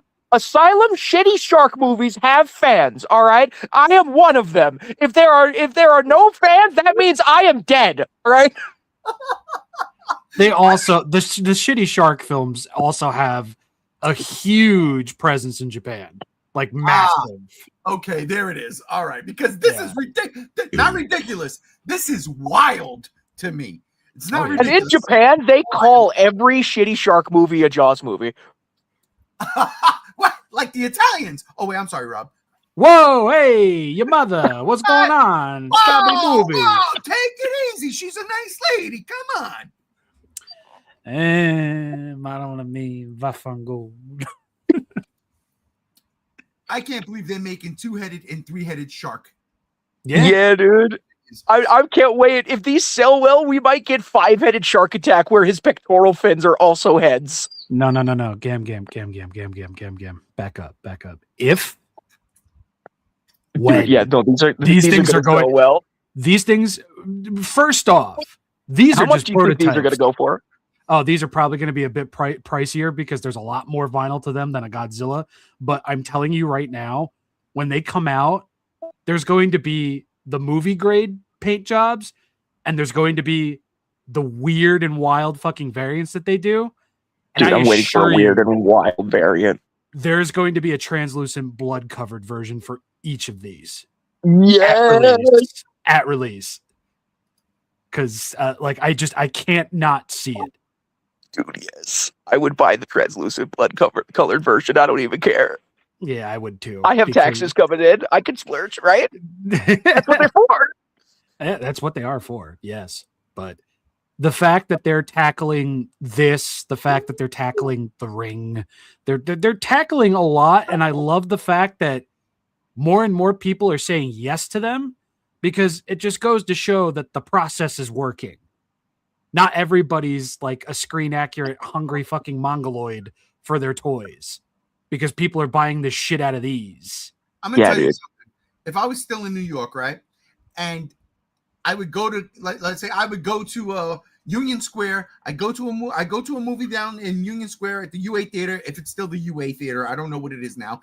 And then after I come out, I go across the street, right to Forbidden Planet, one of my favorite fucking comic shops of all time because they had comics downstairs. They had little video games. They had video games at the thing. You could buy video games. You could play fucking arcades. And then you go upstairs and they had toys.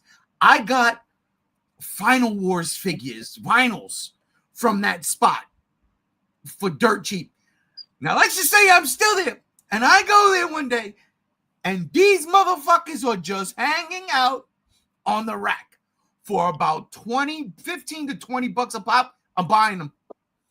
Because they're so fucking peculiar. They are so, again, it's insane that this is happening. But since you said that Japan has a fetish for this, they got a fetish for everything. They kind of do. I wouldn't be surprised. But oh my God, I would absolutely buy them. It's harder here in Vegas. You got to go to certain spots. Now, I've got my Brad's toy store, right? I go down to Brad's, and I haven't been there in about 2 months. Because I'm kind of conserving some money. Uncle Todd has, left the building, if you know what I mean. So I'm kind of conserving my money, but they would put something like this up on their shelves if they got it, and I would totally buy it. But it just hits different when you walk into like a comic shop, a novelty shop, if you will, and then see something like this. You're just like, you know what? I'm buying this. Fuck that, because that's what I did when I walked up in there and there was the motherfucking Bandai Exilion, and there was motherfucking Fire Mothra, and I was like, yeah, go give me this all. Thank you. I'm out. Peace. Didn't even buy comics. As man, Spider-Man says, I'll be there for you. Hell yeah, brother. It sure is, G1. Oh, wait. Oh, so the UA is still there? Oh, Spider-Man, thank you. Forbidden Planet has even more imports than ever before now. Motherfuck me.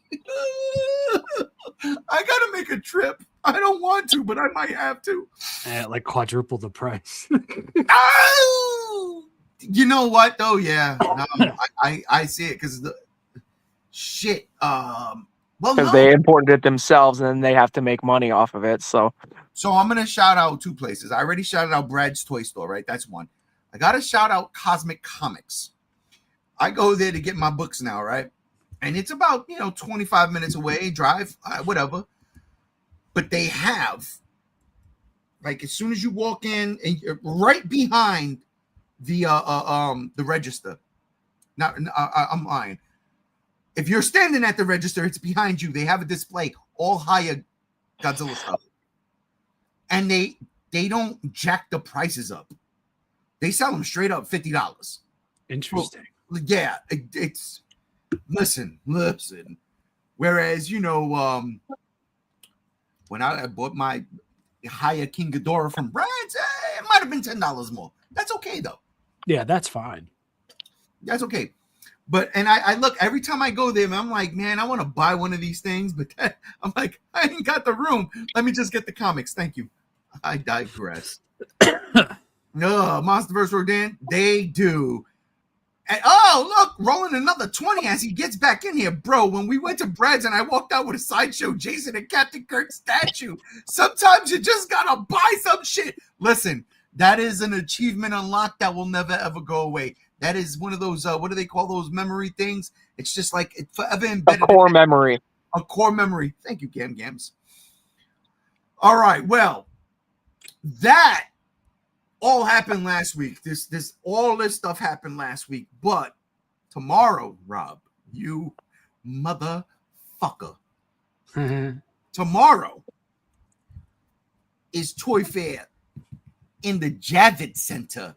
Oh yeah. Tomorrow is the shit that we here, all of us, would be able to purchase if we get there in time. Obviously, right? Right.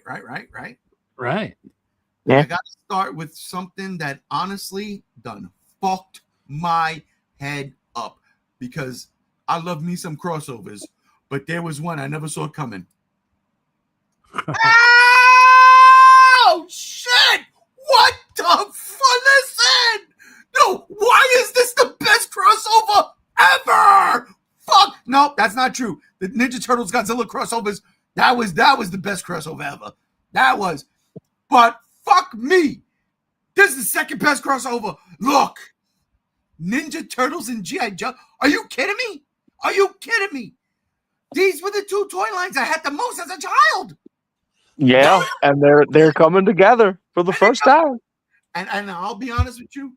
I love that April is Scarlet. She's the best one out of the top bunch. The best one. Although, I can't lie. Mikey is Shipwreck. Come on, man. Stop it. I'm buying that shit day one. I love it. Yes. And Leonardo as Snake Eyes is cool too. But the villains is where it's fucking at. Krang Destro? What? Slash Storm Shadow? What? Look at Cobra Commander Shred. Dude, stop it. And then Rocksteady and Bebop as Dreadnoughts. Stop it. This shit tomorrow is Rob, I swear to God, I wish you were able to go to the Javits Center. I wish you were able to jump on a PAV train, go into New York, hit the Javits Center, and have a 3D scanner. That's not true.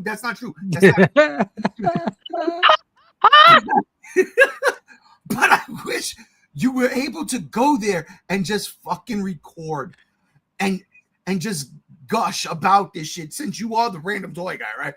Yeah. You just gush about some of these things. This right here is absolutely fucking phenomenal to me. I love it. And yes, Mikey Shipwreck and Scarlet April is a most definite on the top, but I got to get every single one of them that's on the bottom there. I got to get every single one of them. I have to. Those things blow my fucking mind. I love that Crane Destro. I love that Slash Storm Shadow. It makes me sick. And I love that Cobra Commander fucking Shredder. These are They're even doing a vehicle for them. and they even doing a vehicle. I didn't do that. I didn't take it. But the vehicle looks cool too.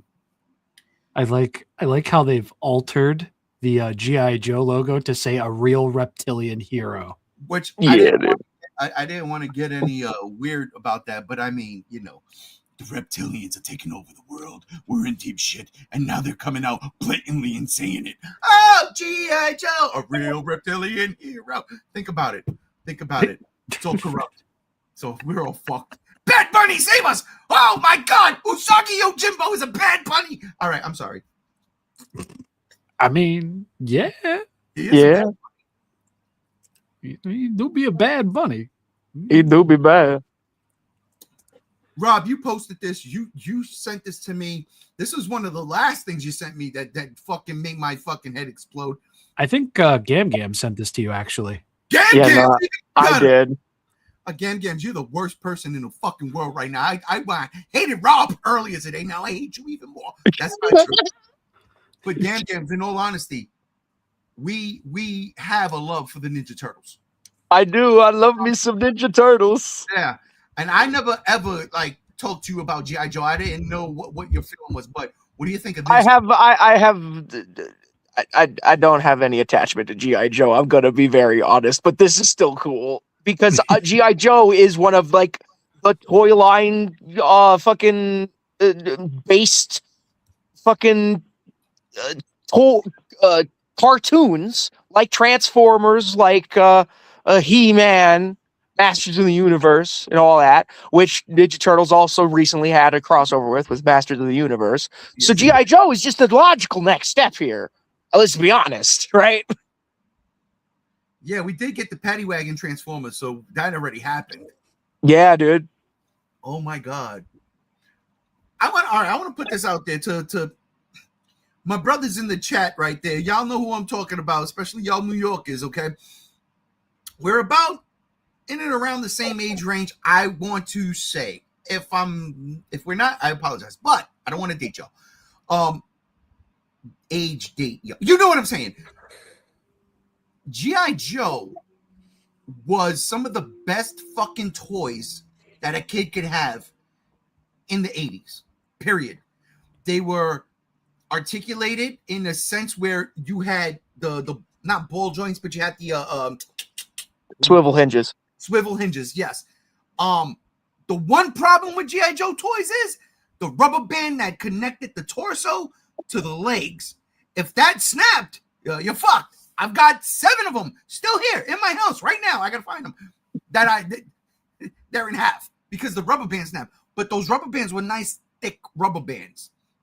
So they would, and theoretically easy to replace. I don't know how. As a kid, I mean, I don't know how I'm Well, gonna get this. as in just get a pair of tweezers, you're fine. I don't know, man. Do some hooking around. We'll look that up and have that discussion another time. I never saw it, but what I'm saying is, G.I. Joe and Star Wars were like my favorite fucking toys because they were but the same size, so I can have G.I. Joe Star Wars crossovers. Then Ninja Turtles came out, and it was like, this is the best thing ever. And then I started getting my Transform. I had a couple of Transformers, but again, they were big. I played with my G.I. Joes more than anything else. And they did crossovers earlier. They did have Mortal Kombat, for instance, in the same vein as the G.I. Joe figures. They had Street Fighter. I got them. I got Blanca. I got Ryu. I got Like Scorpion, even Zero, Raiden. I got Johnny Cage, actually. even if you weren't into the cartoon, like G.I. Joe had appeal with just being army guy figures with personality. The toys were fun to play with because you can move them around. You can make them look like they're doing a drop kick. Whereas with the Ninja Turtles, you can make them look like they're doing a drop kick, but they really didn't because they were stiff. They had no joints. They had no movement in the joints. They were solid.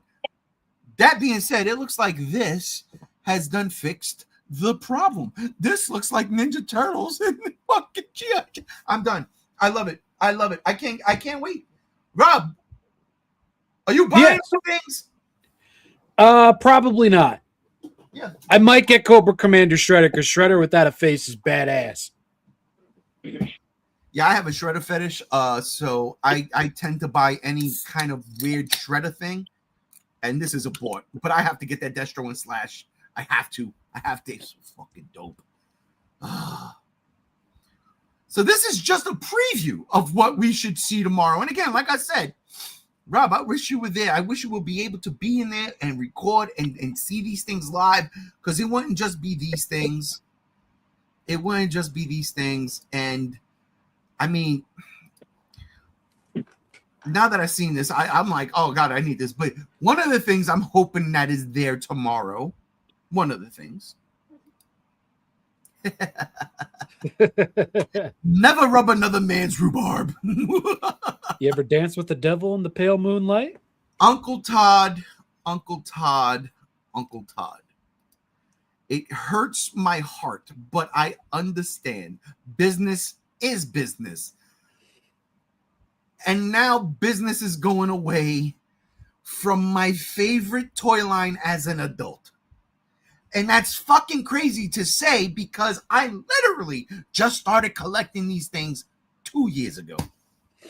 And now I have amassed, much to my wife's chagrin, yep, about 200 plus fucking figures. What?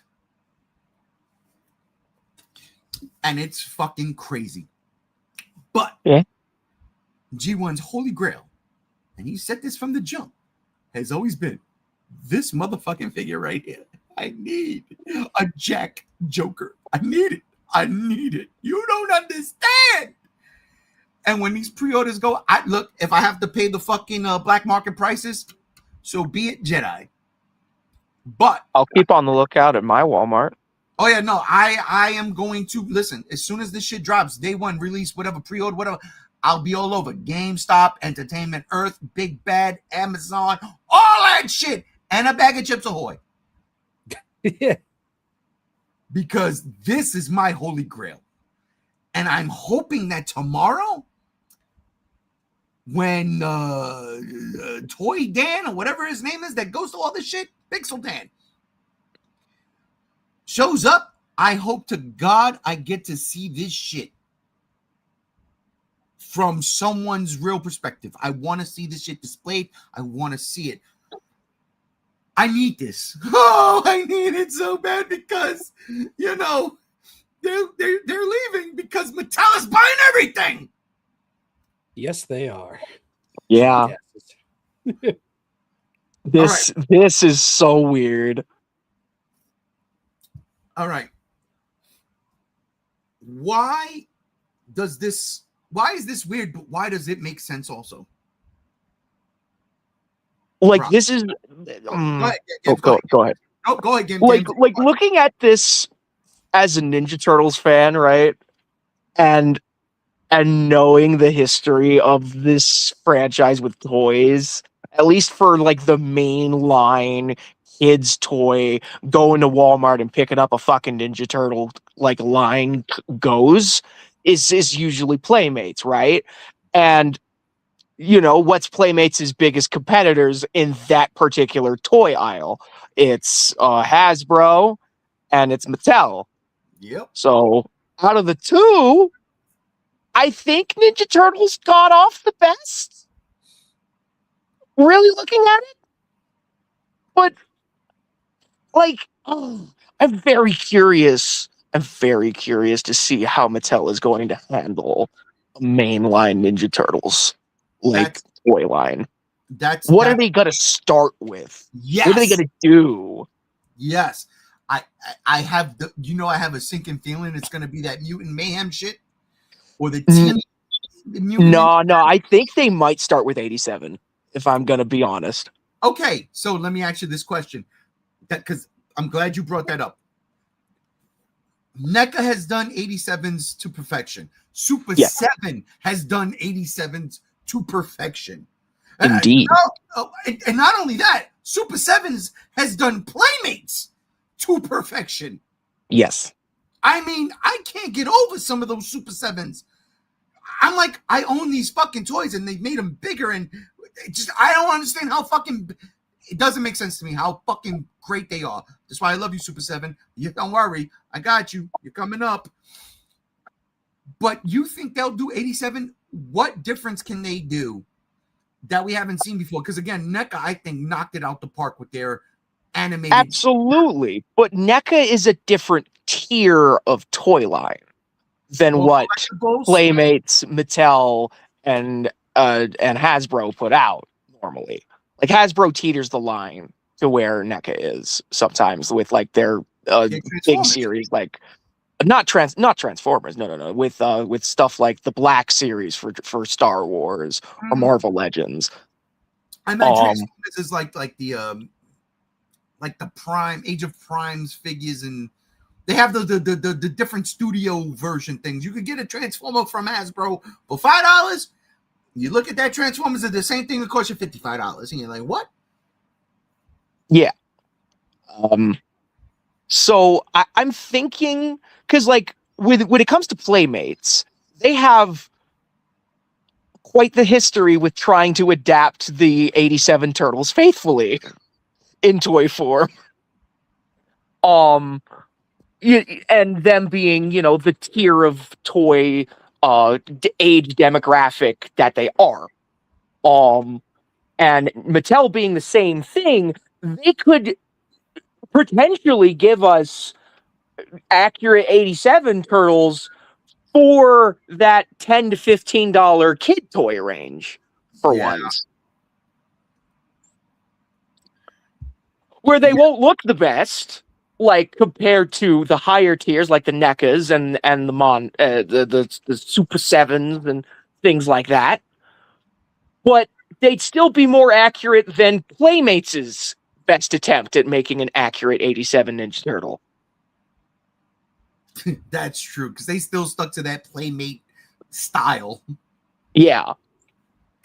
Whereas, when Playmates came out the gate swinging with their original Turtle toy line, they were wishy-washy. They didn't stay true to the comics, or they didn't stay true to the 87 cartoon. It was a mixture of both. Yeah, it was. And that's been their aesthetic, like, almost the entire time. Which, thinking back on it, retroactively speaking, I gotta give them props for that, because I hated those toys. I didn't hate them. I hated the look of them, but I loved having them. As a kid, I'm like, this is not what the cartoon is. Where's their eyeballs? Like, it fucked me up. Like, April looked like April. Okay, cool. All right. But, like, why does the Turtles look at? The Foot Soldiers were good. Rocksteady and Bebop were good. But why was Shredder shirtless? Yeah, right? Like, what the fuck? So, like, outside of the Turtles, Splinter, who didn't have eyeballs either, Shredder, the Turtles, and Splinter, everybody else was sort of comic book accurate. I mean, cartoon accurate. Everybody else was. The Foot Soldiers were definitely based off of the cartoon. Yeah. Not the comics. The Krang wasn't an Utrom. And then a lot of the toys were cartoon-only characters. That never appeared in the comics. Right. I still love that Leatherhead, and I swear to fucking God, Super 7 did that ultimate. Oh, man. Ooh. I guarantee. Oh, my God, that was gorgeous. Rob. Yes. Mattel, Turtles, your thought? Mostly bummed out because Playmates and Teenage Mutant Ninja Turtles were so synonymous with one another that, TMNT is the house that was built for Playmates. I totally fucked that up. I'm sorry. But Playmates is the house that the turtles built. yeah, Playmates is the house that Turtles built, and then the big bad Mattel Wolf came in and blew it all down, and now Playmates is just going to focus solely on Monsterverse. Mostly, though, the more I look into how Playmates handles their shit these days, it's actually kind of intriguing because, you know, they have the more kid-centric lines with the gimmicks and the less articulated stuff, but then they have their collector lines where they cut a little bit deeper. They do a lot more with the paint and the articulation and whatever have you. So my overall feelings now are actually a little bit more excited just because they have that collector's line.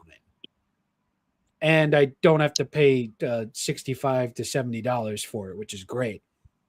And I'm not going to say that I'm a Playmate stan and I'm not going to check it out, because I am going to check it out. But I'm still a little bummed. But if that collector's line fucks, I'm sorry, Playmates. You have Godzilla. You're going to get my money that way either way. But still, no, it's definitely interesting. I'm really, really curious to see how far they're going to dig, how deep they're going to cut with some of the things that they're doing. I would love to see more stuff for the early 2000s line eventually, not off the bat, eventually. I'd love to see more original live action movie stuff with that more toyetic appearance. I'm kind of in for it, man. I mean, Mattel is a brand that's been around since since toys has been around. Like, I swear to God, Mattel was around before me. I'll give you that. And shit, Mattel feels like the brand that would have been producing Frosty the Snowman, Rudolph the Red-Nosed Reindeer, you know, those Christmas specials type of figures before we were born. Yes. Mattel is an entity. The way Hasbro is too, right? But yeah. I feel like they're in safe hands. The DC stuff I'm still mad at now. God, Uncle Todd, why? I gotta go back. Oh, Jesus, look at him. JR says this better be fucking mass produced. Yeah, I know. It better be, motherfucker. It better be. Oh, God. Get to it quick is all I'll say. Yeah, listen, if there was ever any fucking figure, and there's been several, but if there was any fucking one figure, it was always going to be this one. And I've said that a million times. It was always going to be this one. And when they dropped the image, I fell out my seat. I died. That'd be an interesting Go Figure episode. What our holy grails are. This would probably be my holy grail. If it looks like this, it would be my holy grail for the movie Uncle Todd figures. It would be my holy grail. But it would, like, I don't know. Gams, honestly, I've got two. One you made me buy 5 years ago. That's that Godzilla 89 fucking gorgeous fucking thing. Oh, I thought that would have been the X Plus 84. 84, that's the one. X Plus 84. I don't know why it's 89. I love that fucking thing to death. I love that it came with a Super X. Oh, it's the best thing ever. And then it might be my Did you ever get a stand for that Super X? Did it come with a stand? Yeah, it did. Oh, cool. A nice stand, by the way, too. Solid clear plastic? Metal plastic, yeah, pletal. I did. What do you call it? Metal plastic. Pletal. Die-cast? Die-cast? No, it's a lost art. Definitely, it is lost art. You get hit with a motherfucking Voltron toy back in the day, you dead. Oh yeah. Hey, that's like any like robot toy that has die-cast metal, though. Like that thing's a shillelagh. Like I could. Back when I had it, the freaking SH Monster Arts Kiryu had die-cast metal feet. So if I were to ever hit somebody with that thing with the feet, oh, dude. Nah, I feel you. Dunyan rings. Dunyan rings. Speaking of Dunyan rings, Sorry, the last, since we're going into fucking Toy Fest, Toy Fair tomorrow.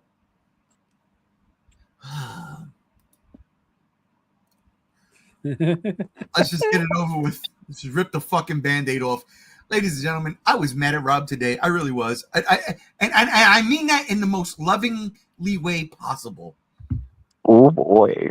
Because I'm trying to read my comic books. Okay? I'm trying to read my DCKO. Number 4 came out this week, and there's so much going on, and fucking Night You need to read your stories. Yeah, I need to read my stories. My motherfucking Night Fight, Batman Night Fight number 4 came out, and it was like, Batman's gonna be the King Omega. Oh my god! Oh my god! And it's to be continued in DCKO number 4. And here I got DCKO number 4 in my hands, and all of a fucking sudden, 2 pages into the motherfucker, bing, bing, ping, ping, ping, ping, ping. I'm like, what the fuck? I'm looking at the time, and I'm like, Brother Chase is not up right now. He's sleeping, so that can't be him. JR is at work right now, so that ain't. Hey, Rob, what the fuck? I hit it for about 20 fucking minutes, maybe 25 to a half hour.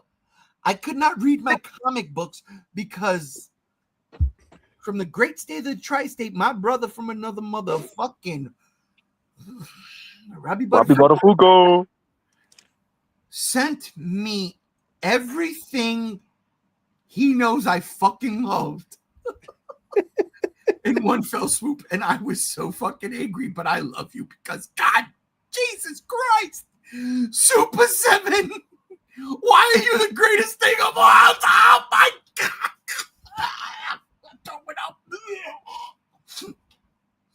Just like when you think you're out, they pull you back in. I'd like to do a little bit of a message reading for how I utterly destroyed this man's concentration. First message, knock knock. Second message, I've come to ruin your fucking day. He did. First image was of something that's not up here, but it's going to be the.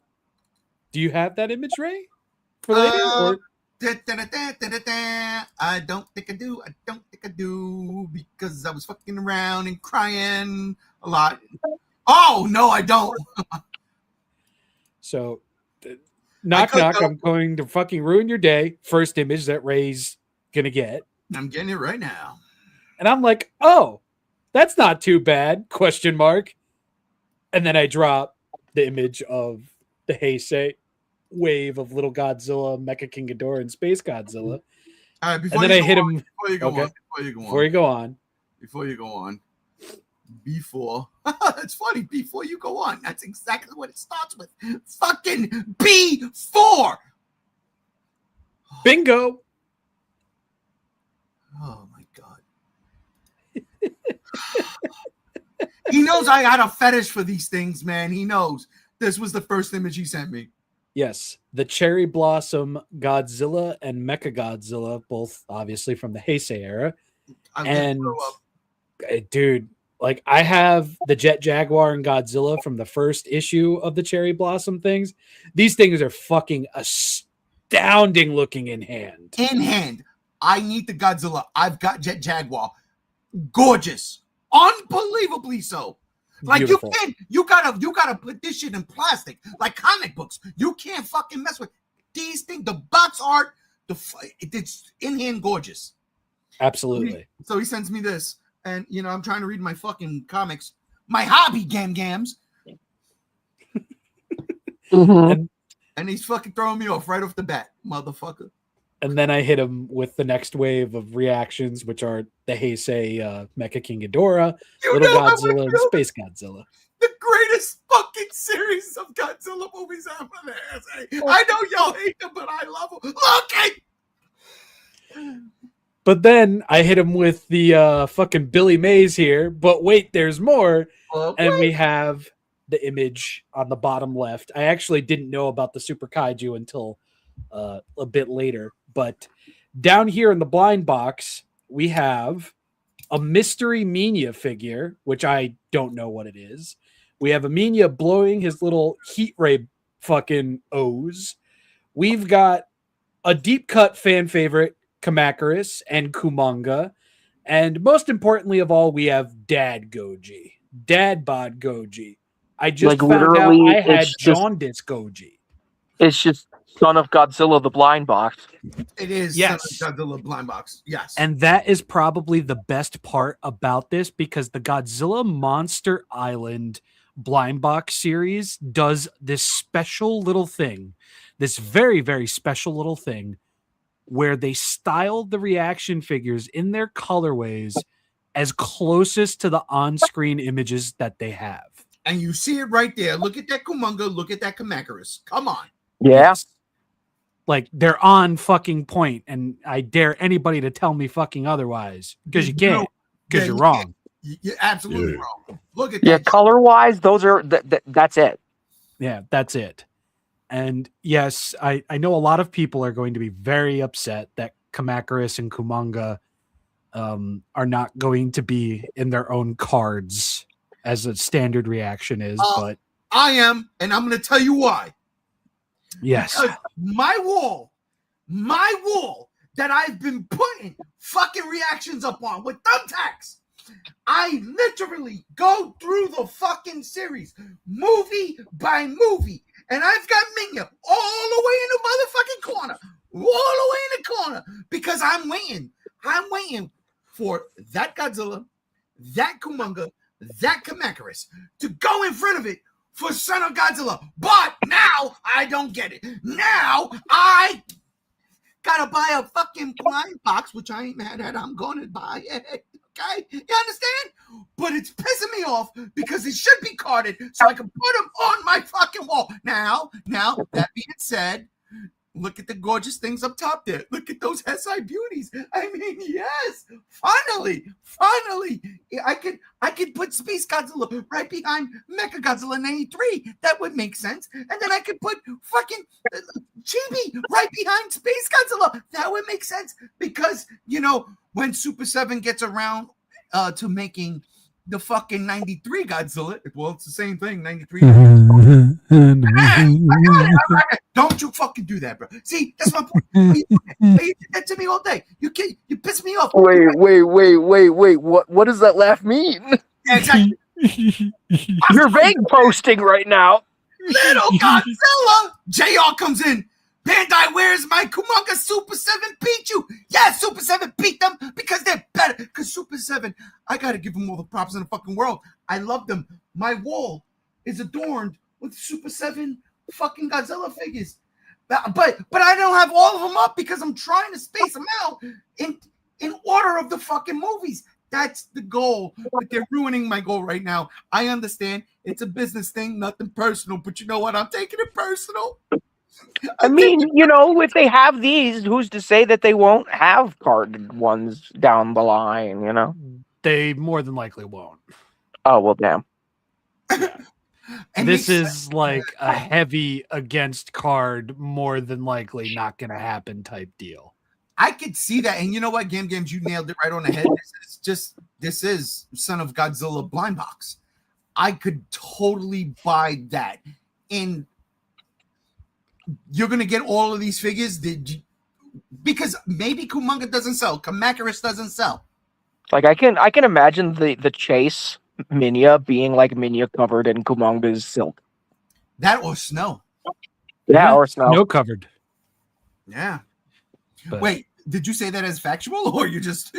No. I actually have no idea what the mystery figure is. I've known about this for months, but I have no idea what that mystery figure is, but I can say with confidence that Godzilla and Minya more than likely will receive carded releases in the future, just when it comes to Kamacuras and Kumanga, more than likely not. Unfortunate. I'm okay with that because I do want that Godzilla. I could just throw that. I want a carded that version of Godzilla. I would want the carded one to have gray skin, though. That's more than likely. That's more than likely what it's going to be. Oh, good. Yeah, because I got a Minya already. I'm okay with that. So you think it's going to be a carded Minya smoke ring? More than likely, yes. Because outside of just a colorway variation, that's the only other thing that they could do. Ladies and gentlemen, just look at this fucking image we got in front of you right now, right? Look at the middle right there. You see Chibi right there. You see little Godzilla right there. And then look at Minya with the smoke ring. I mean, come on. Super 7 is on their fucking game. I love you, Super 7. Dude, listen, I don't care who needs to hear this. Godzilla. I don't care who needs to hear this, but Super 7, I fucking love you. You have done everything right for me. This is not the first time I'm gonna cry tonight. I'm gonna cry in a little bit. That's what I just love you, Super 7. Card the Gargantuas, please. See, that's the point. I hate him. See, I fucking hate him. So beyond the reactions, we got our next wave of Super Kaiju being Godzilla 2004 and Space Godzilla. That was something I was not aware of that was going to be announced today. So the Super Kaiju is like that in-between line that's like not as expensive as the full-on Ultimates, right? Yeah. They're $30 each. Okay. Yeah, they're not bad. Although I will say this. That Space Godzilla, those eyes. Oh boy. Yeah, they're an acquired taste. That's for fucking sure. I mean, looking at it up close, I'm kind of digging it. He's looking dead on in this render. I'm pretty sure it's a render. Is these the Super Kaiju? I'm not sure. Those may actually just be production images on a green screen with a graphic behind it. I mean, that might Godzilla 2004 definitely looks like the actual figure. Yeah, because if you look at the reactions, which are boxed, those are renders. But you look at these are boxed, and they actually look like toys were boxed. So I'm going to make that assumption that those are actual in-handed. But yeah, and the sad thing is, I doubt this is the last we'll hear of Super 7 this weekend. Severely. Oh, yeah. Majorly, even. Like, what is it? We got the last wave of Ultimates, Shin, Kiryu Goji, and Kiryu on Godzilla Day. I don't know if we'll see a wave of Ultimates, but I can definitely see there being a solo Ultimate being announced over the weekend and shown off and such. And I mean, the takeaway from this whole announcement from Super 7 is just that, fuck, I'm going to spend $170 on that blind box flat. Yeah. And I need to, because no store in my area ever gets this shit, or they get it and it gets scalped. So it's like, I kind of need to drop the coin on this because Son of Godzilla is one of my top 8 favorite Godzilla movies of all time. And Dad Goji is one of my favorite Godzilla designs of all time. And Kamacuras, Bandai just did a Kamacuras for the first time since 1994. They've never done a Kumanga in their major vinyl line, ever. That's insanity. Yeah, well, they didn't do a beer either. And I will say this. I have a hack, ladies and gentlemen. You want to get a hack? I'm going to hack. I'm going to give you all a hack. Ready for the hack? Well, yeah, shit. Rob just said he can't find these things near him, so he's got to, drop down for the blind box. There is a Target that's not close to me at all. I have to travel a little bit. It's in a rougher neighborhood, but that's fine. It doesn't matter because it's Target. That's where I went to get my Midnight Black Mechagodzilla from, I think, the first blind box set. And what I did was I took my online on my kitchen scale. I took my kitchen scale, where I weigh my ounces to make sure that I eat the proper amount of food, right? And I put my Super 7s on them. And I recorded what their weight was. And I took said scale with my recordings to that target who claimed to have the blind box. And I took each individual box and I put it on a scale and I weighed it until I found the Super 7 Mechagodzilla's weight. And I grabbed that one and I went to the checkout. I bought it. I got in my car. I opened it up. And lo and behold, there it was, the Midnight Black Mechagodzilla. That being said, Kamacuras and Kumonga ain't going to be weighing the same amount as a Minya or this Godzilla. It's very easy to get. Very easy to get. Now, the Jet Jaguars on the for instance, I've got the Fire Red Jet Jaguar emergency service and the Ambulance White Jet Jaguar emergency service. Those were luck. I lucked out in that. I weighed my Jet Jaguars. I found that weight. I bought 2. I bought 3, and I got 2 doubles and one. You know, I got the set. Is what I'm saying. Very hit or miss, but instead of spending 1 and change, because then I can't get rid of the fucking rest of the things I don't want, I am gonna just use my kitchen scale. And there's your hack. Kitchen scales. Is my hack, man. But outside, I can't lie though. I even though the teeth look weird, he kind of looks like a duck-billed dinosaur. I want that 2004 Godzilla Super Kaiju. Oh no, dude, he looks sick. He does, man. I like the fire eyes too. I kind of really dig it. Whoa, Spider-Man. Da-da-da, ba-da-da. My closest target in Clifton usually has Godzilla stuff just sitting there all alone. I'll grab them for Rob if I spot these new blind boxes when they drop. I wasn't even hyped on that, but the Target in Clifton? Are you talking about the one in the Clifton Commons? Dog. Wait a minute. I thought Spider-Man lived in Queens. Listen, don't worry about it. Bro just dropped hometown shit right there, dog. He is our universe's version of Spider-Man. Yeah, you know what? What are we, the 617? We're the 617. That's a great question. Hang on. That's fucking awesome. Damn, Spider-Man. We probably crossed paths and didn't even know it. You wouldn't know, Rob, because he's wearing a mask. And he wouldn't know because I'm a figment of everybody's imagination and I'm not actually here. I'm everything and I'm nothing. Our reality is Earth 1218. 1218. Okay, that makes sense. Well, my reality is fucked because Rob done dropped this shit on me. And tomorrow, Super 7's gonna have they're gonna be at Toy Fest tomorrow, right? Toy Fair. Yes, they are going to be at Toy Fair. They will be repping pretty hard because their last major showing was the same day as SDCC, but they weren't at SDCC. Right. So they've had a lot of time off publicly in regards to showcases. So I'd expect them to be going pretty hard on the motherfucking paint this weekend. Let me ask you, do you think that this is what they're going to show, or do you think they have something up their sleeves that we haven't seen yet? Super 7 likes to do this thing where they tickle your balls before they punch you in the balls. Yeah. See, so we're going to see some kind of Ultimates since we haven't seen anything here.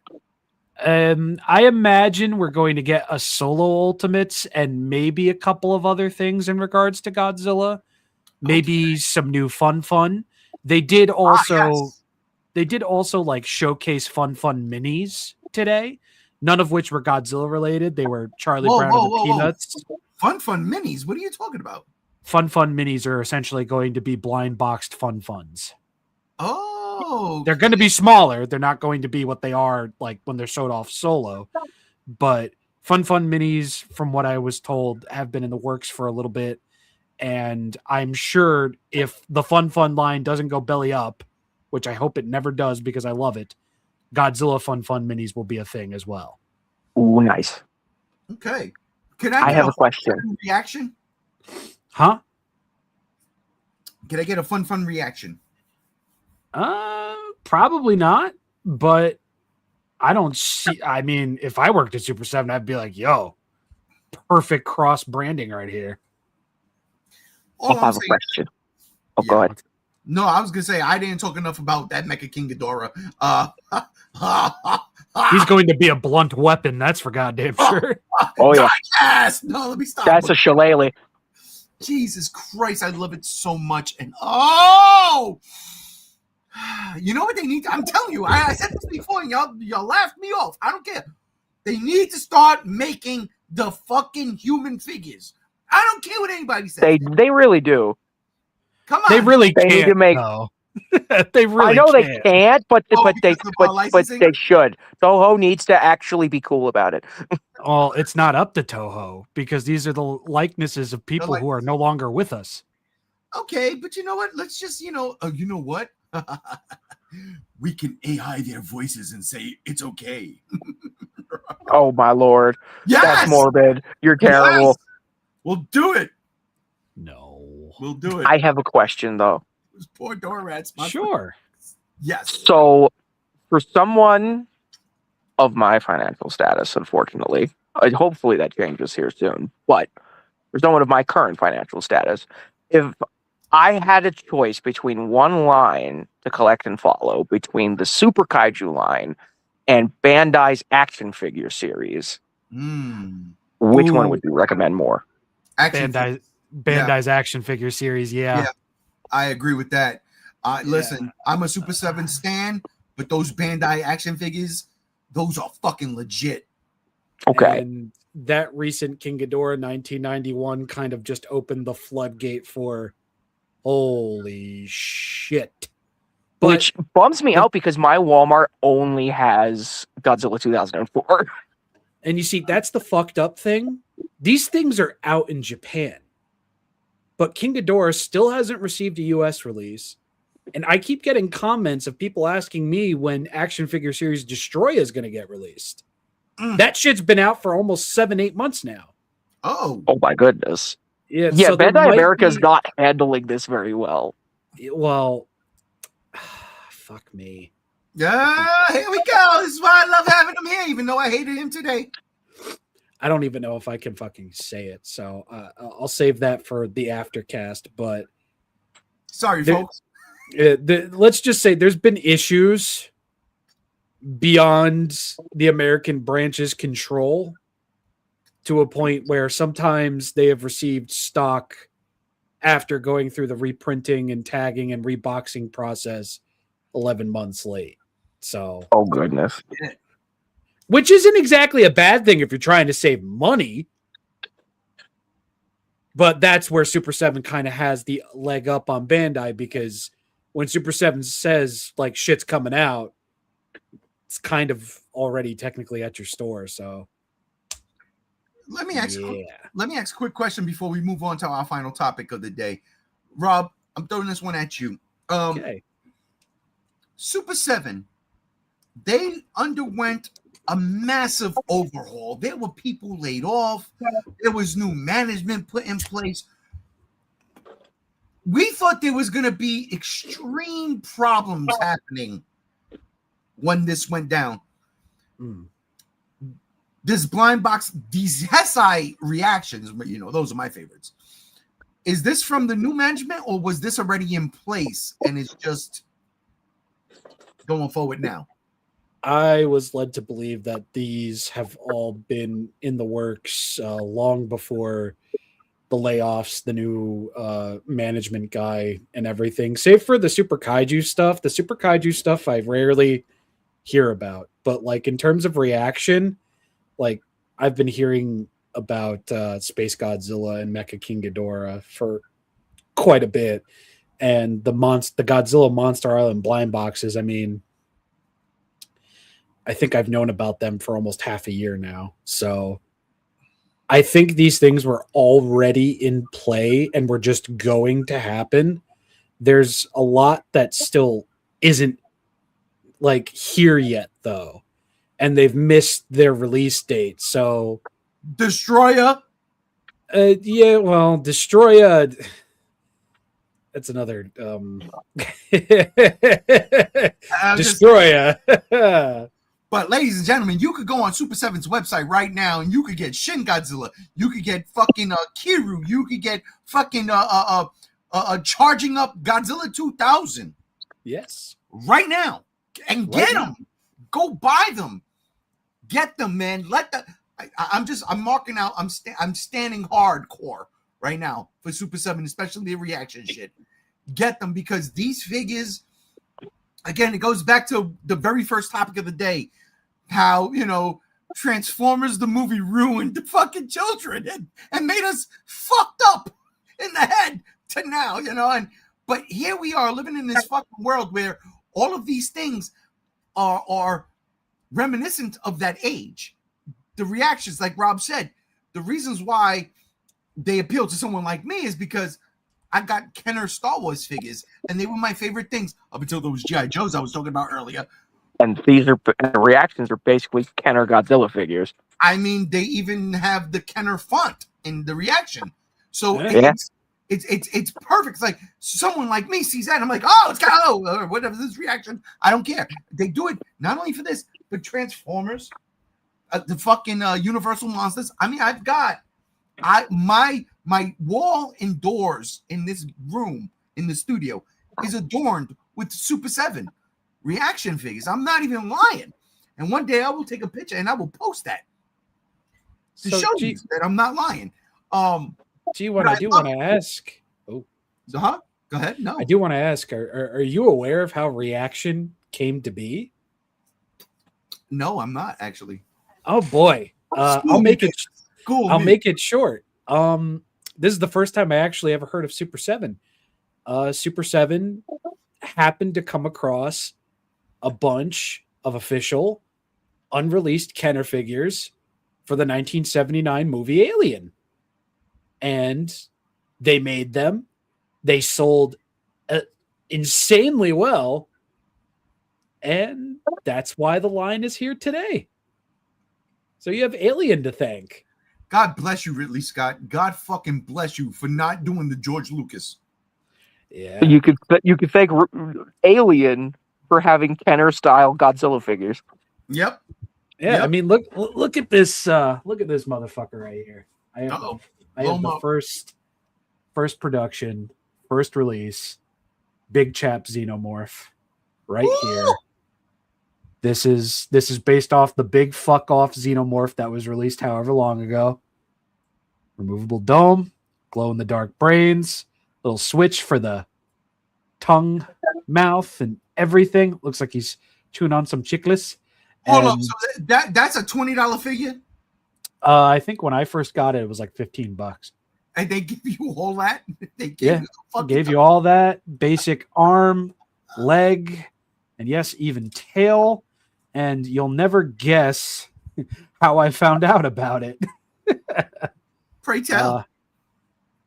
My distant cousin, this isn't official, but I know it's true because the lady who did my mother's nails did his mother's nails. Gerard Way from My Chemical Romance posted. Yeah, he posted a picture. He was like, "These are so fucking cool, and I'm so glad I have them. Super 7 are the goats." It's essentially what he said. So I ended up going to the Barnes & Noble that homeboy fucking worked at because they had all of them in stock, and I bought Big Chat. So Gerard Way of My Chemical Romance is the reason why I know about Super 7, and Alien is the reason why there are reaction Godzilla figures being made to this day. And My Chemical Romance became a band because of 9/11. It all comes back. Yeah. Comments. Monsterverse Rodan says, I did, but I want more Shin Godzilla figures. Arrgh! Don't you worry, Monsterverse Rodan, they're coming. That was in the mic. You see, that's what he does. That's what he does, Monsterverse Rodan, because that's what he did to me today. I'm trying to read my comic. I just want to know what Batman's going to... Fuck Spider-Man, Marvel. Fuck Spider-Man comics right now. Uh-oh. Look who's here. Rolling another 20. I think he rolled a 30. Not Romulus, though. Fuck that movie. Yo, I still have that unopened. Hell yeah, brother. You know, shouldn't you be dungeon mastering something right now? I'm pretty sure that's what you told me when you called out, you son of a bitch. All right. Well, Toy Fair tomorrow. It's going to be nuts. There's going to be a lot of stuff. Tomorrow, also as an aside, is going to be a fantastic wrestling night for AEW. Gams, are you going to be on watching that with me? Yeah, I'm probably going to be off an hour before it airs. Perfect, because that's going to be really fucking good. As Joe says, waiting, people are slow as fuck. Well then, you know, you could have been on this stream. I digress. That's one. That's one. Oh shit. All right. Well, I'm going to take this as a no call, no show. This will be reflected on your permanent record. Ladies and gentlemen, Gam's in charge of HR. Yes. All right. Finally, last topic of the day.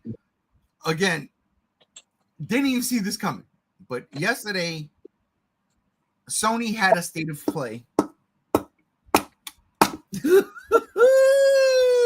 Before we get to the good stuff, let's get to everything else. But there's only two things I've got prepped, honestly. And the first was, oh my. So Gams, Castlevania, baby. You were all up in this shit. We were. None of us was ready. You were in watching live. Yes, I was. You were. I was actually 10 minutes late to the actual thing, and I was like, oh shit, I gotta go, I gotta watch it. And I like was rewounded the stream and watched it in like triple speed to catch up, but still like try to comprehend what was said before and what was shown before. So I did eventually catch up and get and absorb all of the state of play, which includes this. Got to put this comment up real quick because this is actually funny. Spider-Man says Konami was out for blood that stream. They were. Oh, and I love to see it. Yes, they were. Gams, Belmont's Curse, Castlevania. What are we getting? We are getting a brand new 2D side-scrolling Metroidvania, but take out the Metroid. We are back at Castlevania, but we're in France now. Instead of fuck off England, Dracula's castle has now randomly popped up because it likes to do that in France. And this, I guess, is having to do with the events of Castlevania 3 because it mentions Trevor Belmont. What? Yes. So there's going to be, at least story-wise, repercussions that leads all the way back to the NES era. So we are back. And it is a like Symphony of the Night, Metroid style exploration 2D side action platformer rather than the straightforward linear action platformer that, like, say, Super Castlevania 4 was. I'm so there. My wiener could only be so hard. My ball's so full. Dude, yes, because we before that we were getting satisfied with indie games like Bloodstained Ritual of the Night, which is on sale right now. I've been thinking about it, but I gotta wait. There's a lot coming out. You gotta wait. Because, you know, while that was satisfying in and of itself, it's a very good game, and so are a lot of the other indie Castlevania-inspired games. This is Castlevania. This is it. This is the GOAT. This is the originator, all right? Yes, it's true. Castlevania, Metroidvania. It's all in the name. It's all in the name. This is the progenitor, right? And they're coming out swinging. The graphics look so good. The map design is classic yet cohesive. It's going to be peak. and I am so here for it. And I love the fact that you're using the image from the general trailer that includes that it's coming to Xbox, baby. Yeah, you got PlayStation. It's going to everything. It's going to everything. I don't need you, PlayStation. So who's buying it? Game, me or you? You're the Metroidvania guy. You tell me. Well, like I have no fucking problem with it because this is the first new Castlevania game officially since what? Lord of Shadows 2? Hey, Yeah. that's a good game. Yeah, pretty much. And I didn't even think about that. Either 3D or 2D, we haven't had a Castlevania game since Lords of Shadows, not counting like compilation games. Yeah, Yeah. or the Dead Cells DLC, which was still Hey, Or fucking pachinko awesome. machines. Hey, That's why did all of a sudden games you sound like you're talking out of a fucking plastic cup? Oh, I'm sorry. I put my phone down. Oh, okay. Oh, okay. I was like, what the fuck? So here's our protagonist. Hottie. I like her. She's very cool. But that's all I've got. Just those two images. 'Cause Like, it almost makes me think that story-wise, this might tie into the Netflix show. Whoa. Slow it down. I didn't finish. I did not finish. I still got to watch season. Neither did I. I'm just saying, it's a theory of mine concerning the art style of the game. Certainly, The art style and France. yeah. Fucking French people, bro. Yeah. French people, bro. Come on now. Man, Netflix is, you know what the problem with Netflix is? Wrestling. Netflix has done fucked me up with wrestling. Yeah, me too. Fuck. Whoa. What? Wait a minute. Huh. Wait a minute. Hold it. Castlevania Belmont's Curse is a new 2D Metroidvania style action game developed by Evil Empire and Motion Twin. I was going to Yes. get to that. The people who made Dead Cells made this? Yeah, Yes. I was going to get to that. God, well, This is why Dead Cells stopped making DLC, because they were working on this. Oh, they also confirmed that the final DLC that came out was the final DLC. Indeed, they did. That's why I bought the Medley of Pain bundle, because it's time to stop hoping that more will come out. It's done. until Dead Cells 2 comes out. Well, yeah, but we gotta get this game out and maybe DLCs for this game too. All right, here's my thing. I don't know about DLCs for a game like Castlevania, because here's the deal. These are legacy games. In my opinion, they should not have DLC.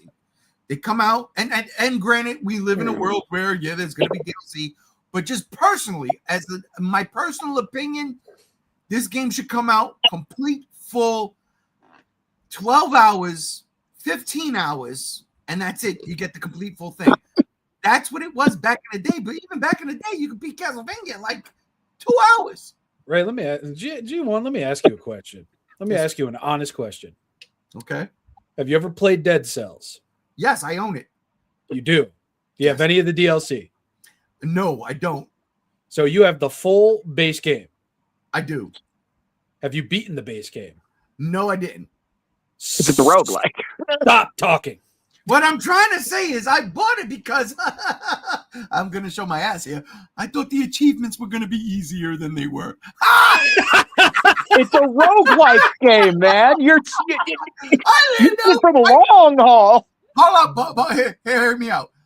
Yo, I like these pixelated games. I really do. I take chances with all of them. Sometimes they catch my eye, and I'm like, oh, this looks dope, and I'm pretty sure it's going to be easy achievements. I get it, and I'm like, this is dope, but there ain't no easy. What the fuck you mean? I got to grind for 72 fucking hours to get 5 points. So I put it down. Oh, dude. I just want to say, like, the fact that the people who made Dead Cells is making this should make you very, very fucking excited for the idea of DLC. Because of all the extra characters they could put in?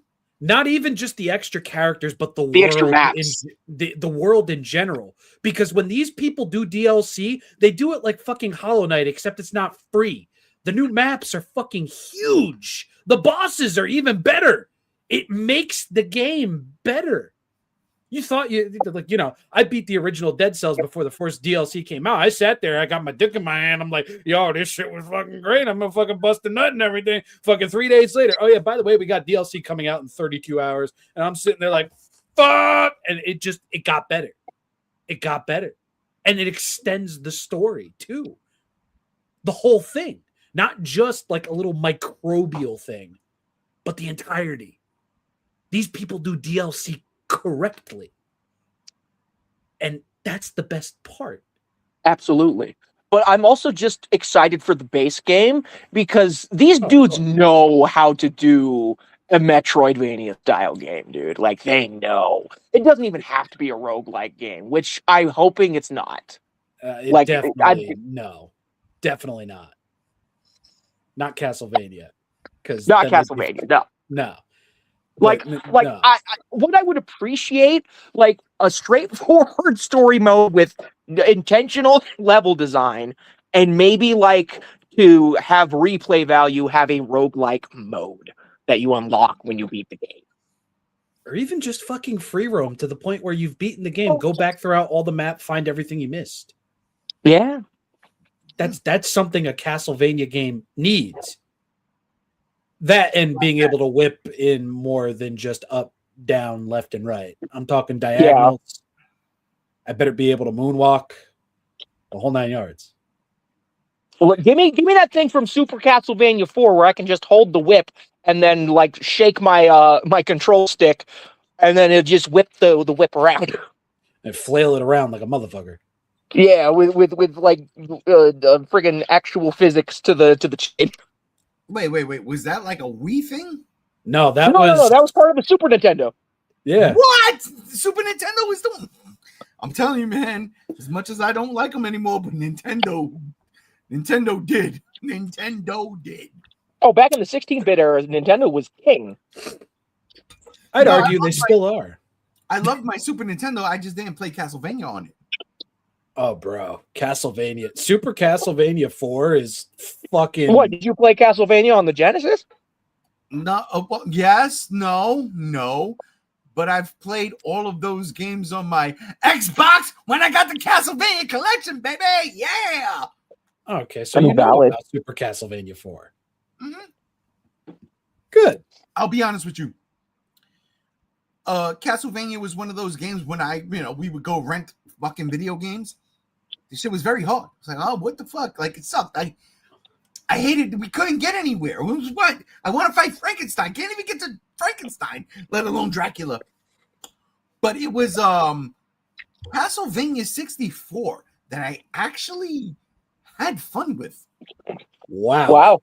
Again, you are the polar opposite of the conversation. Wow. Hey, but that's what you are very far from the core fan base. Wow. But I appreciate the shit out of that. It was so different. I was just like, yeah. I mean, and I not for nothing, I do like the Lords of Shadow games, God of War clones as they are. Indeed. Foreshadowing. Foreshadowing real quick too, because we are already half hour over than what I thought we were gonna be. But again, everything came out today. Everything started to drop today, so we had to go here. All right, Gams, is there anything else that caught your eye outside of Castlevania, and obviously the final game? Absolutely, I have a list. Actually, I made it last night. Because as much as I appreciated what PlayStation's offering exclusively, I don't have. Excuse me, Christ, I don't have a PlayStation. See, no iron lung.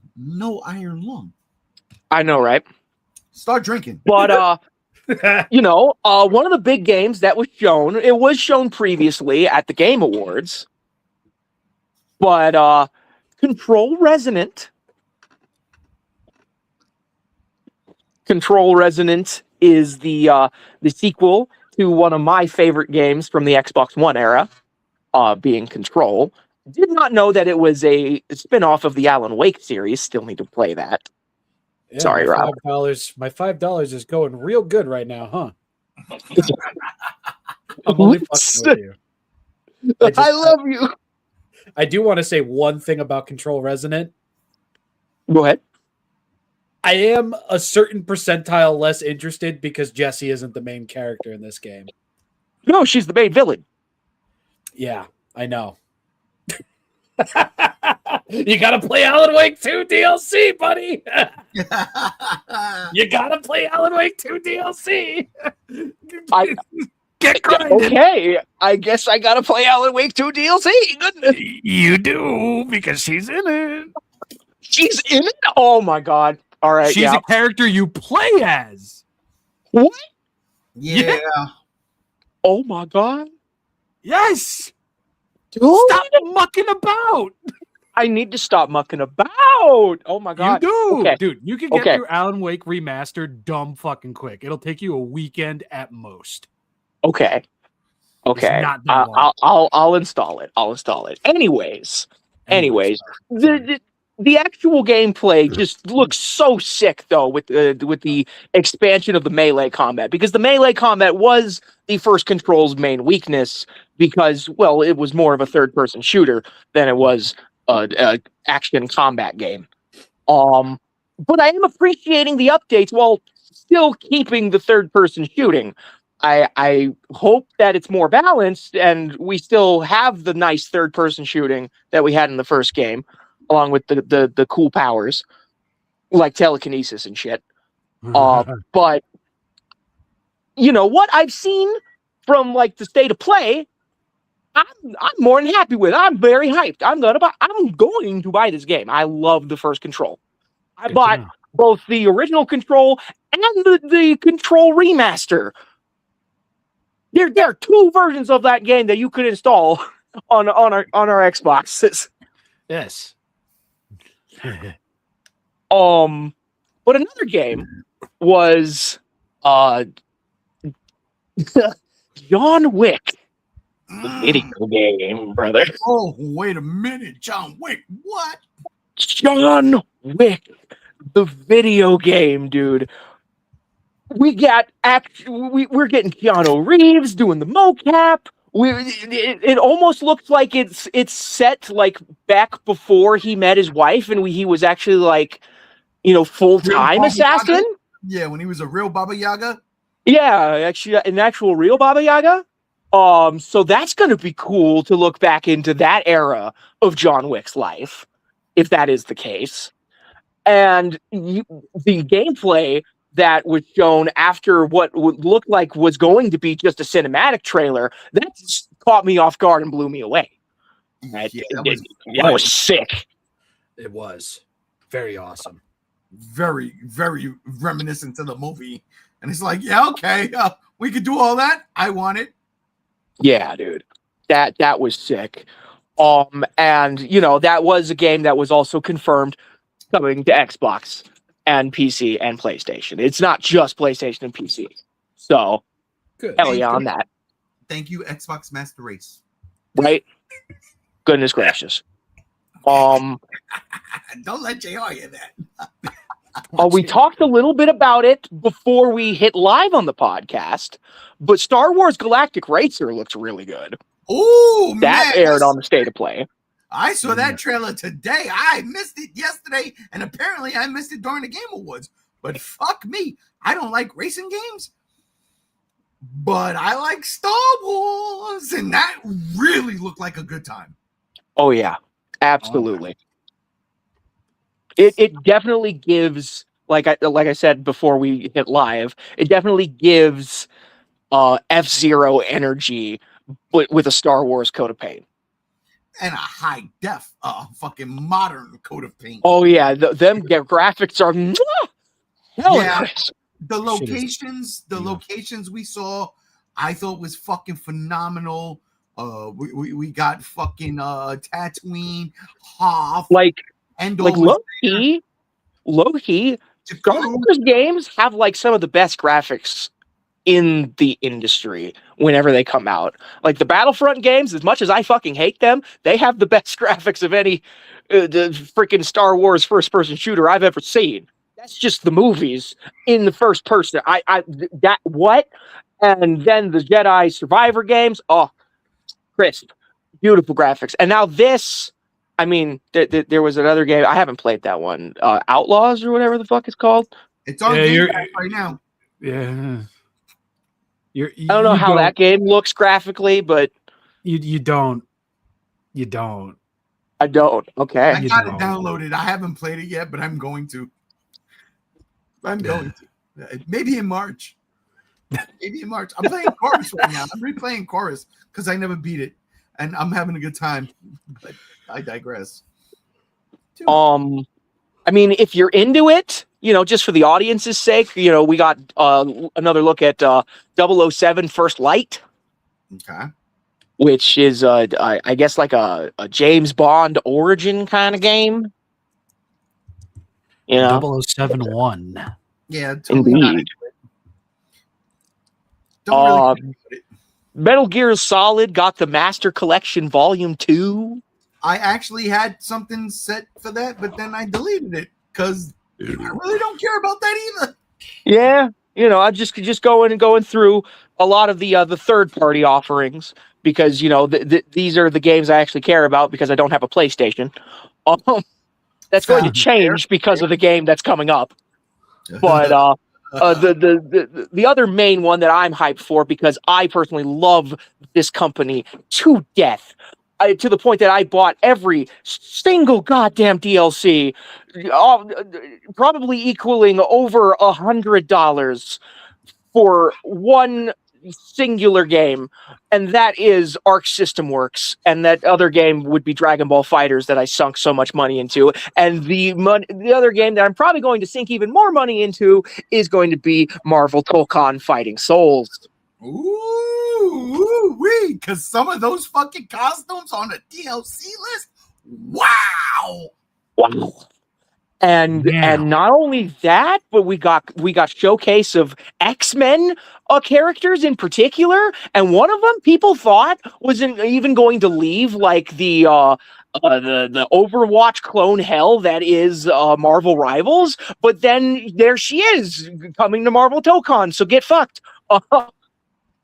Yes, Monsterverse Rodan says, love seeing me some muties. Oh, that sounds racist. That is racist. I still love the you, hell? Man. Fucking shout out. J. Jonah Jameson would be ashamed. Would he, though? Yes, he would. He is actually very much for mutant rights, despite being against masked superheroes. Wow. So he's a confused racist. All right, my bad. Yeah, that's but Marvel Tokon is going to be, like Arc System Works is very much known for very technical, but also easy to pick up fighting games. Like Dragon Ball FighterZ, if you know how to do a Hadouken in Street Fighter, you know how to play Dragon Ball FighterZ. Just the whole game, every character. But like there's depth in the simplicity, right? And most of the depth comes from the 3v3 mechanics that, Marvel vs. Capcom became famous for with Dragon Ball FighterZ. And now Marvel Tokon is taking it even further. This is going to be a 4v4 fighting game. Oh, shit. The amount of crazy shit you are going to see on screen when actual professional players get this game in their hands is going to be bonkers. Yeah, well, they should not get in their hands. As Spider-Man comes in and says, Z Broly is my main fighter in Z. Oh, dude, yes. Z Broly is one of the best grapplers. I was an Android 16 main for the longest time until Z Broly came out, and he fully swapped out Android 16 as my main grappler. I just want to say real quick, Z Broly is just the Broly. Ha, ha, ha, ha. Yeah. But Super Broly is also in the game. No such thing as a Super Broly. I haven't seen it. I've seen it. It's 45 minutes of pure eye candy. Not even a thing. Hasn't come out. I haven't. It's in the files. Okay. Wait a minute. My bad. Let's not get crazy. Sorry, the orange has hypnotized me. Just a little bit. The annoying orange? Yeah, you know it. Oh, God. But yeah, that's basically the rundown of the third-party games that was at the State of Play that I am personally hyped for because they are games I can actually play. So game. But then there's the thing that's going to make me buy a PlayStation 5. Dun dun dun dun dun dun dun.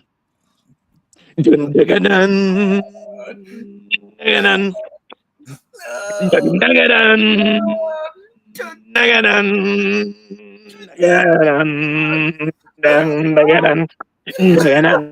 Oh God, dude, we are so back, Kratos Bros. PC Carson enjoyers are eating actual platforming instead of just going up to a ledge and hitting a button and Kratos just jumps for you. This is. Oh, wait, what did I do? I messed it up. Let's do this. All right, now I think I'm back. All right. Hold up, time out, wait a minute. Go ahead. Spider-Man says exactly what I want to do. My eyes popped out of my mask when TC Carson popped up G1. I like that of war, but Carson is my Kratos. I swear the old button popped over my head like Carson was risen me up. Listen, Yes. I understand that reference. Yes. Also, side note, Sony, you better keep those fucking mini games in the remakes, you cowards. don't you lie, dude. Oh my God. And this is the craziest thing. If I don't see Aphrodite's titties, I'm rioting. Oh, same. No doubt about it. Yo, TC Carson popped up, introduced the God of War trilogy remake. Now there is all of this talk about how it's gonna be like the God of War reboot over the shoulder. But Gam, why would that be an issue? It would be an issue because the original God of War games are just as much of platformer games as they are action hack and slash games. All right. Yes, you use that verticality for sick air combos, but you just as much climb on wall surfaces, swing on your blades, do death-defying jumps to reach freaking what is it? Gorgonize and phoenix feathers and shit, right? It's part of the exploration aspect of the original God of War games. And that's why I don't think they can do the Norse style gameplay for a remake of these games unless they fundamentally change the level design to have Kratos not do platforming anymore. Which And would we can't do essentially that. just not even make it a remake. It would make it a whole new game. Exactly. Yeah. Exactly. So the idea that I'm hearing that, oh no, it's gonna be over the shoulder. No, it's not. But what if Like literally the fluidity and smoothness of Kratos' platforming is part of the reason why I feel like objectively better games combat-wise, like Devil May Cry and Ninja Gaiden, weren't as high regarded and mainstream as God of War because their platforming aspect sucked, let's be honest, compared to their combat. Factual. It's so true. They fucking sucked, bro, all right? Ninja Gaiden 1's fucking platforming is more shakier than my relationship with my father, dude. Don't even It's get me so started bad. on Devil May Cry's platforming. Devil May Cry doesn't have platforming. It's just a broken game that doesn't know how to platform. That's all there is to it. Yeah. I'm sorry.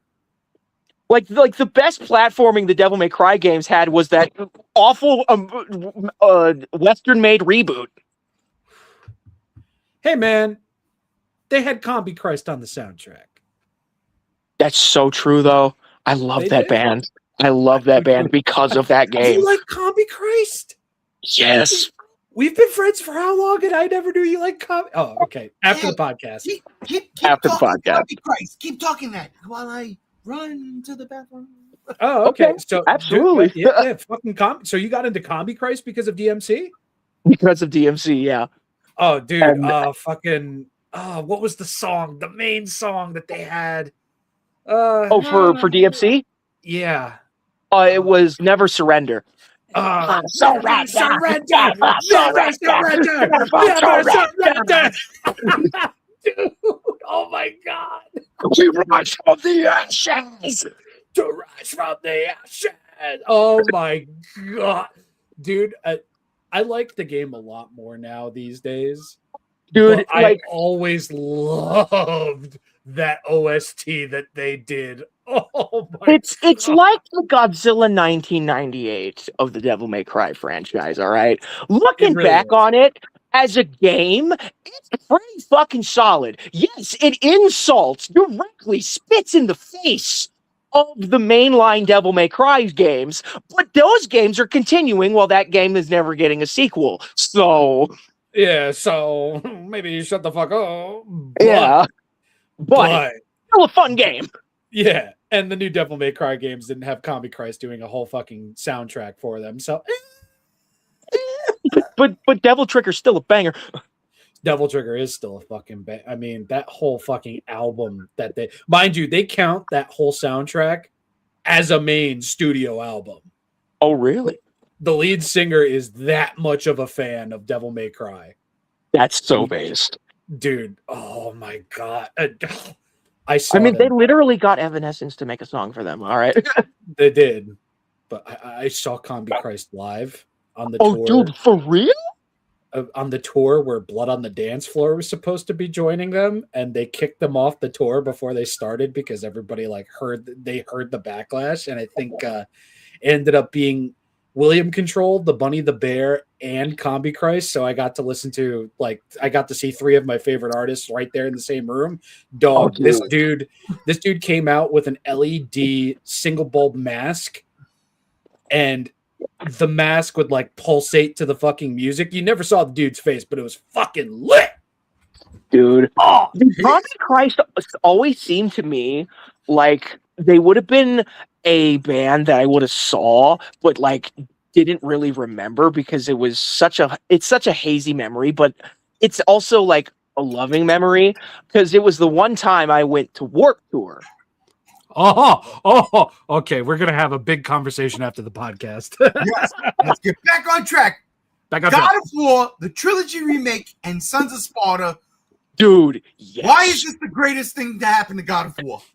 Because we're literally back, all right? We love the Norse games, all right? I do, at least. They're great games, but my God of War is this God of War, all right?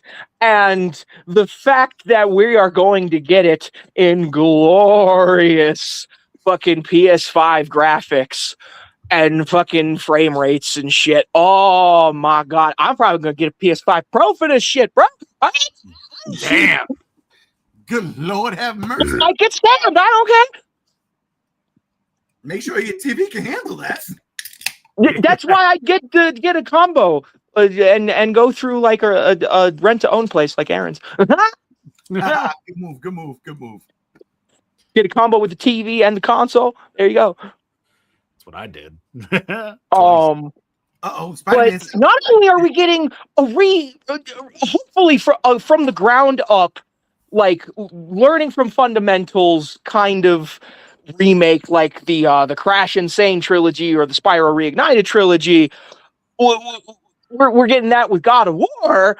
We also, at the same time, the same day it got fucking announced at the State of Play, we got a 2D God of War. And it's a Metroidvania.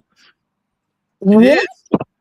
And and it stars Kratos and his brother Deimos? In a tag team where you can play as either or? dude. I didn't get that far yet. I'm still playing as Kratos, but here's the deal, and this is what I fucking love. The saga starts off with you as young Kratos fighting a Cyclops, and then Deimos comes in, and then you eventually kill it. Then it does not a flashback, a flash forward, I want to say, and Calliope is there, Kratos' daughter. And oh, that's how you get to the fact that T.C. Carson is the narrator of this game, right? Yes, because apparently Calliope got in trouble by Mama. Mama got mad at Calliope. Oh, And Kratos, this whole game is a story that Kratos is telling Calliope. Oh my god! And it is now so I gotta good. play it. Fuck. It is so good, and I'm sitting here listening to it this morning, and I'm holding it in because y'all heard me, Dude. So with this narration, because he's talking to Calliope, this little girl that he fucking loves. Is this the first time we're going to hear a more gentler sounding T.C. Carson Kratos? Yes. Oh my god! Yes, he is not. He is talking to her. I mean, when he talks to, when he has to tell her, "Hey, Mom scolded you for a reason." There's a little edge. Like, I gotta agree with Mom, but he's very gentle, and that is what fucking ripped my heart out because, well, we know what Kratos does. He kills Calliope and his wife in a fit of rage that he doesn't realize he's killing his family. So all of that, man, oh my God. And again, it's just narration. But if you know the story, you feel the anguish. Shout out to Space Godzilla earlier. You feel the anguish. And this is something that, again, this is why I don't give a fuck about those fucking 4 and 5. I love the games. They're fun, but really should have been T.C. Carson. Just saying. Really should have been. Should have been this one fucking thing going on. This one fucking thing.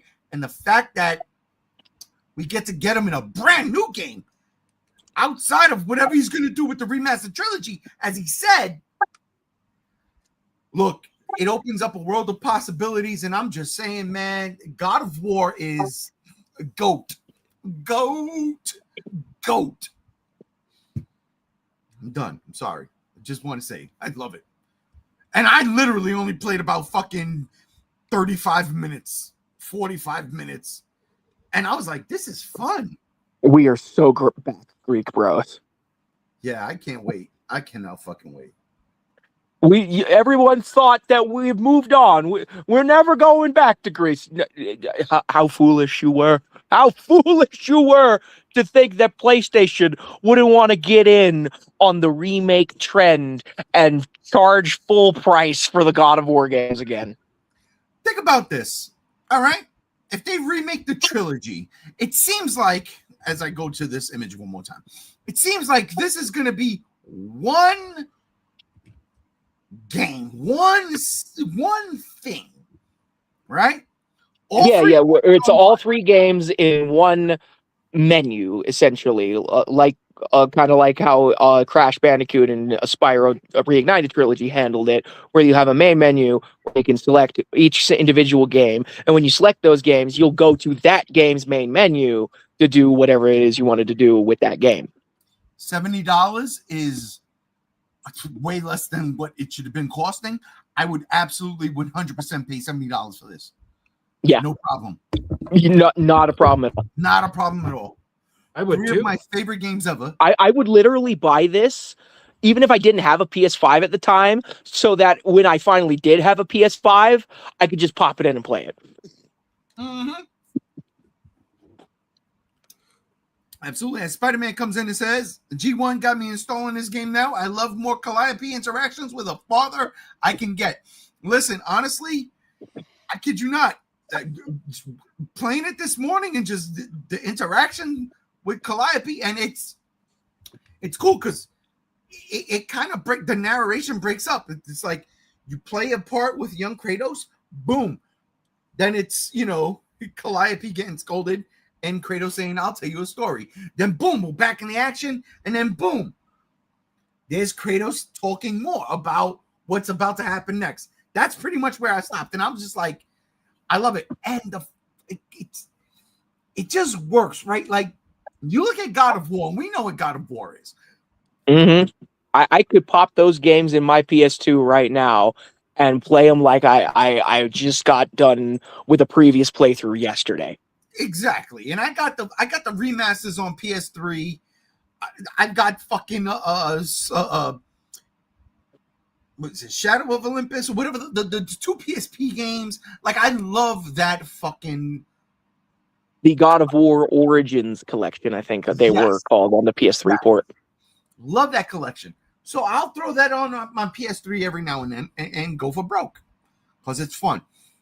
But like this 2D side scrolling shit that should not fit God of War absolutely does. Remember, there were a couple of 2D side scrollings on phones. For God Yes, there were. I was actually literally about to bring that up after you said that it should not work, but it has in the past. It did, but this works better because you're playing on a console and shit. Yeah, it looks so good. It's gorgeous. It plays smoothly, and yeah, it's like, oh shit. Are there still combos? There are combos that you gotta. So this is what I gotta give them credit for. Are you doing the square triangles? I want to. You start off with a spear, and I think all you have is a spear. But they have the God of War. They actually use both systems in terms of upgrading. They use the original system, and then they use the 2016 system.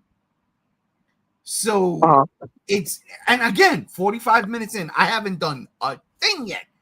I killed a fucking Cyclops and a couple of zombies and ravens. So there was nothing. I mean, hey, but you were still having fun, right? Oh, I was having fun. To the point where I was like, oh, this all feels familiar. As soon as you're playing and you're fighting a fucking Cyclops, I'm pressing B to roll out of the way of his attacks, and it's working. And it works. And I'm like, oh, it's God of War. It just comes together. I should put that back up, right? I love that. I love that so much. Yeah, it just comes together, and I'm just like, this is what I wanted. This is what I needed. This.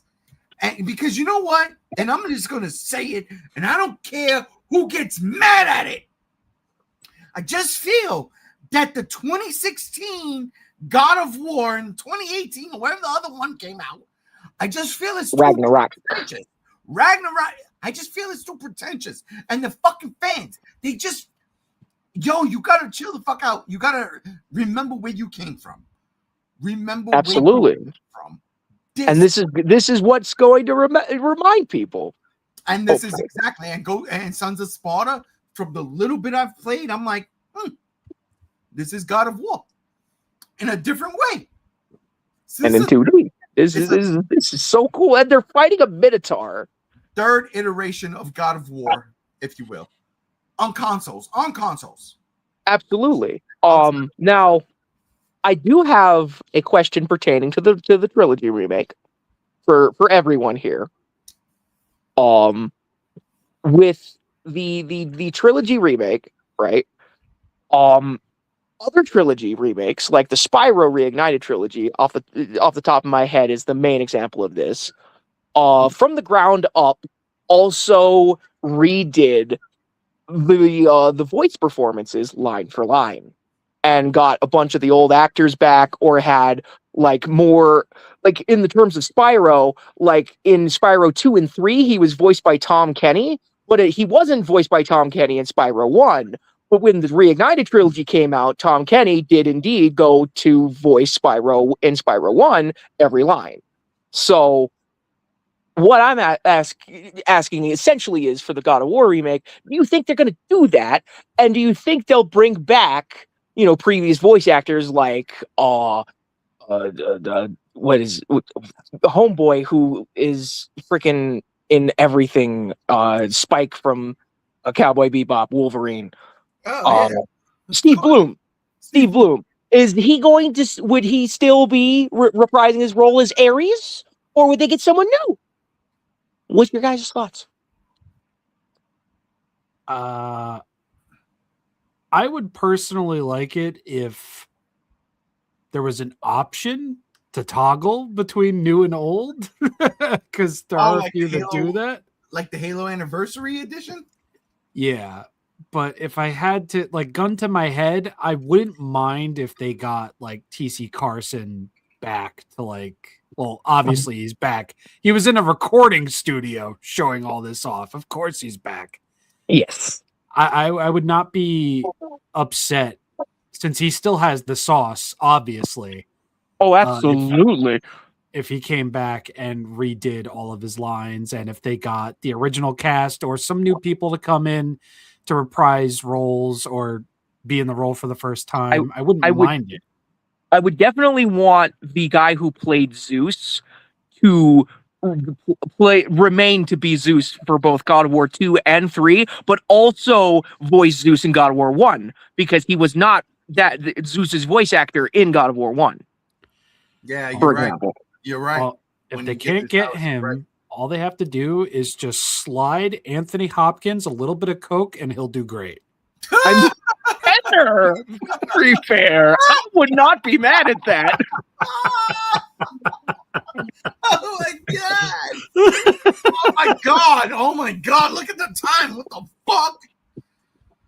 All right, listen, we're wrapping this motherfucker up. We got to. But I didn't get your thoughts on that yet. I got a rock thought. What?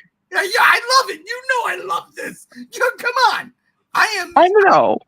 I am the OG trilogy legit number one. But you would like vibe with me like for synergy's sake, like make for God of War 1 specifically, like make Hades look like the way he did in God of War 2 and 3 and have him voiced by homeboy who did Mr. Krabs and fucking Lex Luthor. Fuck, what was his name? Yeah, his name's he's in Pet Cemetery too. Yeah. He was in Bad Boys, not the one with Will Smith, but the other one with Sean Penn. Great movie. He was the principal in that god awful Nightmare on Elm Street remake. He really was. And why can't we remember him outside of his voice acting? I know. Like that's fucked up. That's oh my god. Up. I'm feeling so bad. I'm terrible with names, though. I'm terrible with names. But I feel like that could be like a thing where they could go back and improve on the cohesion of the trilogy. Clancy Brown. Thank you. Clancy Brown. Yeah, because he wasn't voiced by Clancy Brown in God of War 1, and he didn't look the way he did in God of War 2 and 3 and God of War 1. That's true. And, you know, they explain it, like, in lore, but, like, I just feel like it would add more cohesion to the franchise if they did those little tweaks for specifically God of War 1. If they're remaking it, honestly, yeah, I 1,000% agree with what you're saying. Yeah, I'm there for it, honestly. For the more cohesive storytelling and such. Yeah, you gotta go with what was eventually established. Yeah. You know, so yeah, if Clancy, like with Ascension being a prequel to God of War 1, but yet Zeus looks the way he does in God of War 3 and sounds the way he does, and Hades does as well, you know, when you play the multiplayer mode. You got to remember too, in God of War 1, Zeus was just a face in a fire. Yeah, same thing with Hades. He didn't play a pivotal role in that game. Well, he gave Kratos powers. Zeus gave him the lightning throw, man. Lightning throw. But he was just a face. Yeah. You know what I'm saying? You got to remember that. Like, God of War 2 and 3, especially. But they could make it more extravagant looking with a remake. Right. So, yeah, well, yeah. And that's the thing. I guess we'll see when it comes out, because honestly, we will, because I feel like God of War 1 has the most benefits from this remake treatment. of the trilogy. Absolutely, because it's gonna get all the fucking finalized. This is what it's supposed to be. Looks. Now here's the thing. Don't change Ares. No, because Ares kept his design throughout the entire trilogy. And absolutely. Like, the most you could do, which I didn't mind it with that design in God of War Ascension, was have his hair be short. He had a short hair, like almost kind of a buzz cut, but it still looked like it was on fire, and it looked kind of cool. Well, nobody pays attention to God of War Ascension, but you did say something in the group chat earlier that I wanted to point out here.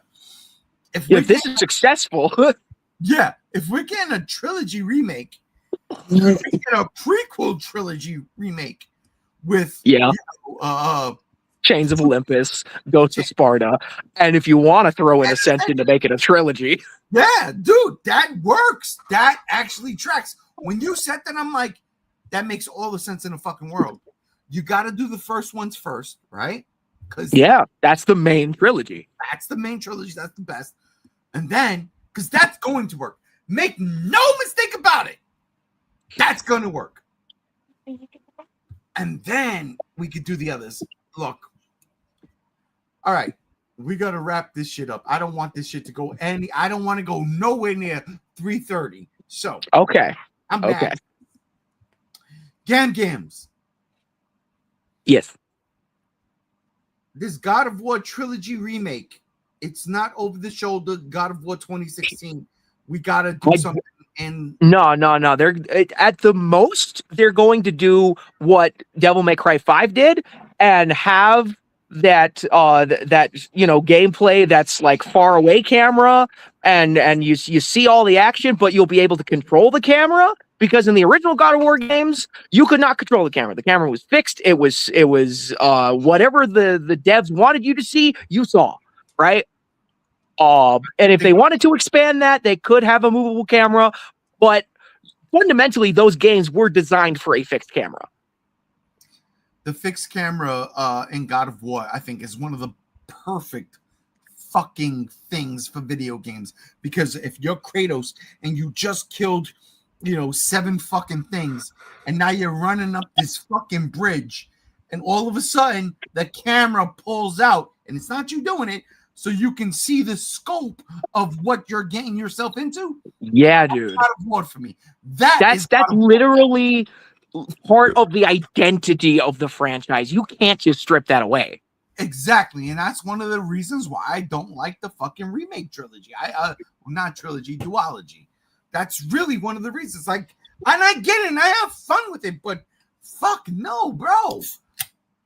Like part of the appeal of the remake trilogy is the aspect you look at the game and the gameplay and the cinematics are so seamless. It looks like it's just one camera angle, the entire gameplay, right?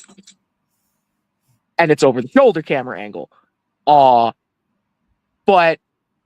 the original trilogy with their camera angles just hit different, bro, with sense of scale.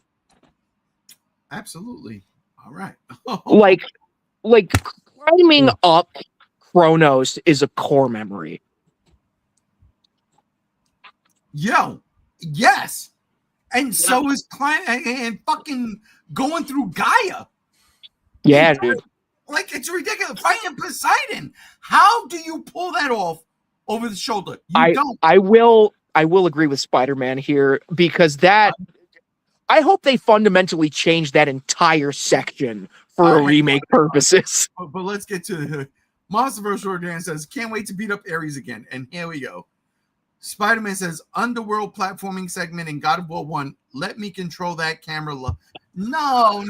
That's the best part of it. You got to be precise. No, going up that pillar with those saws made of flesh and bone. No, I hated that segment. That is the worst segment of the entire first game, and you cannot disagree with me on this. You can't.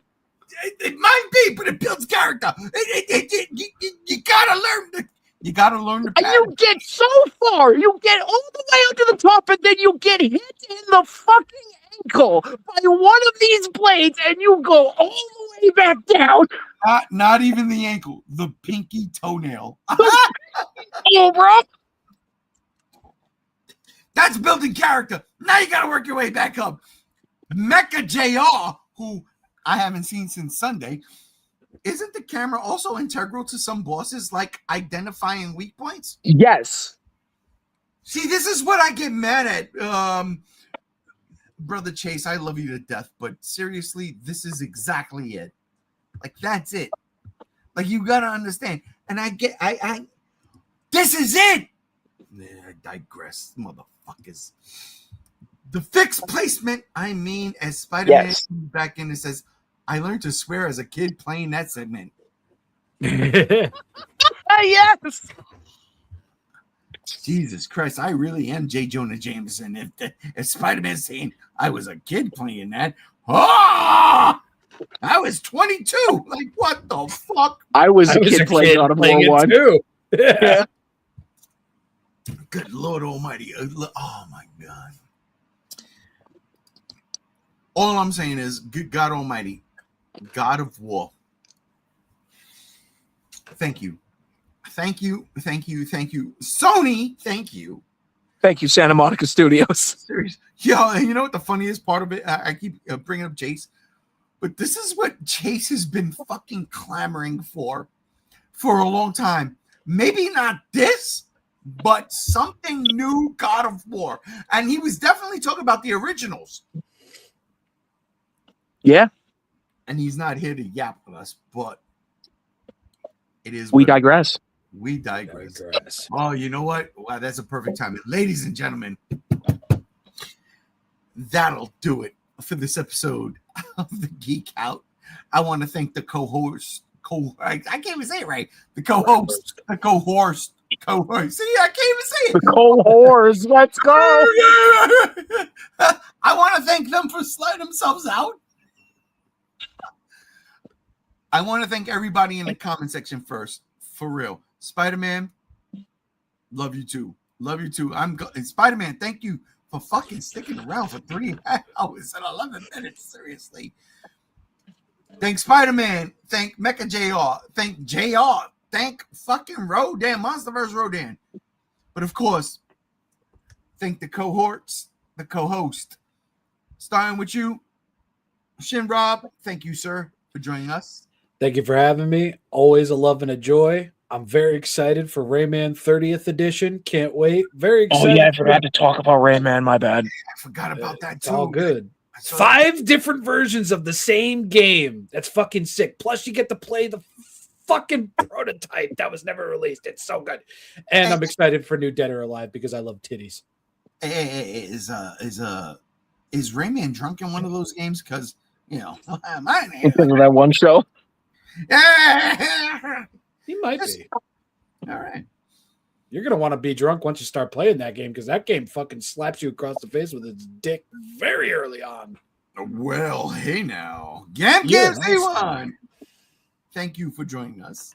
Thank you for having me. I'm glad to be here to talk about toys, even though I don't really collect all that much anymore because of issues. I'm literally getting a PS5 down the line eventually for this, unless it comes to PC.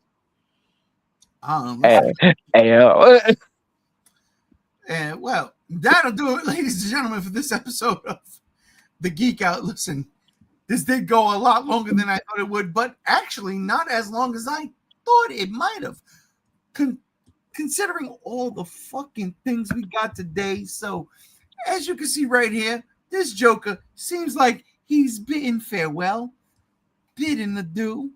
And in that note, we are...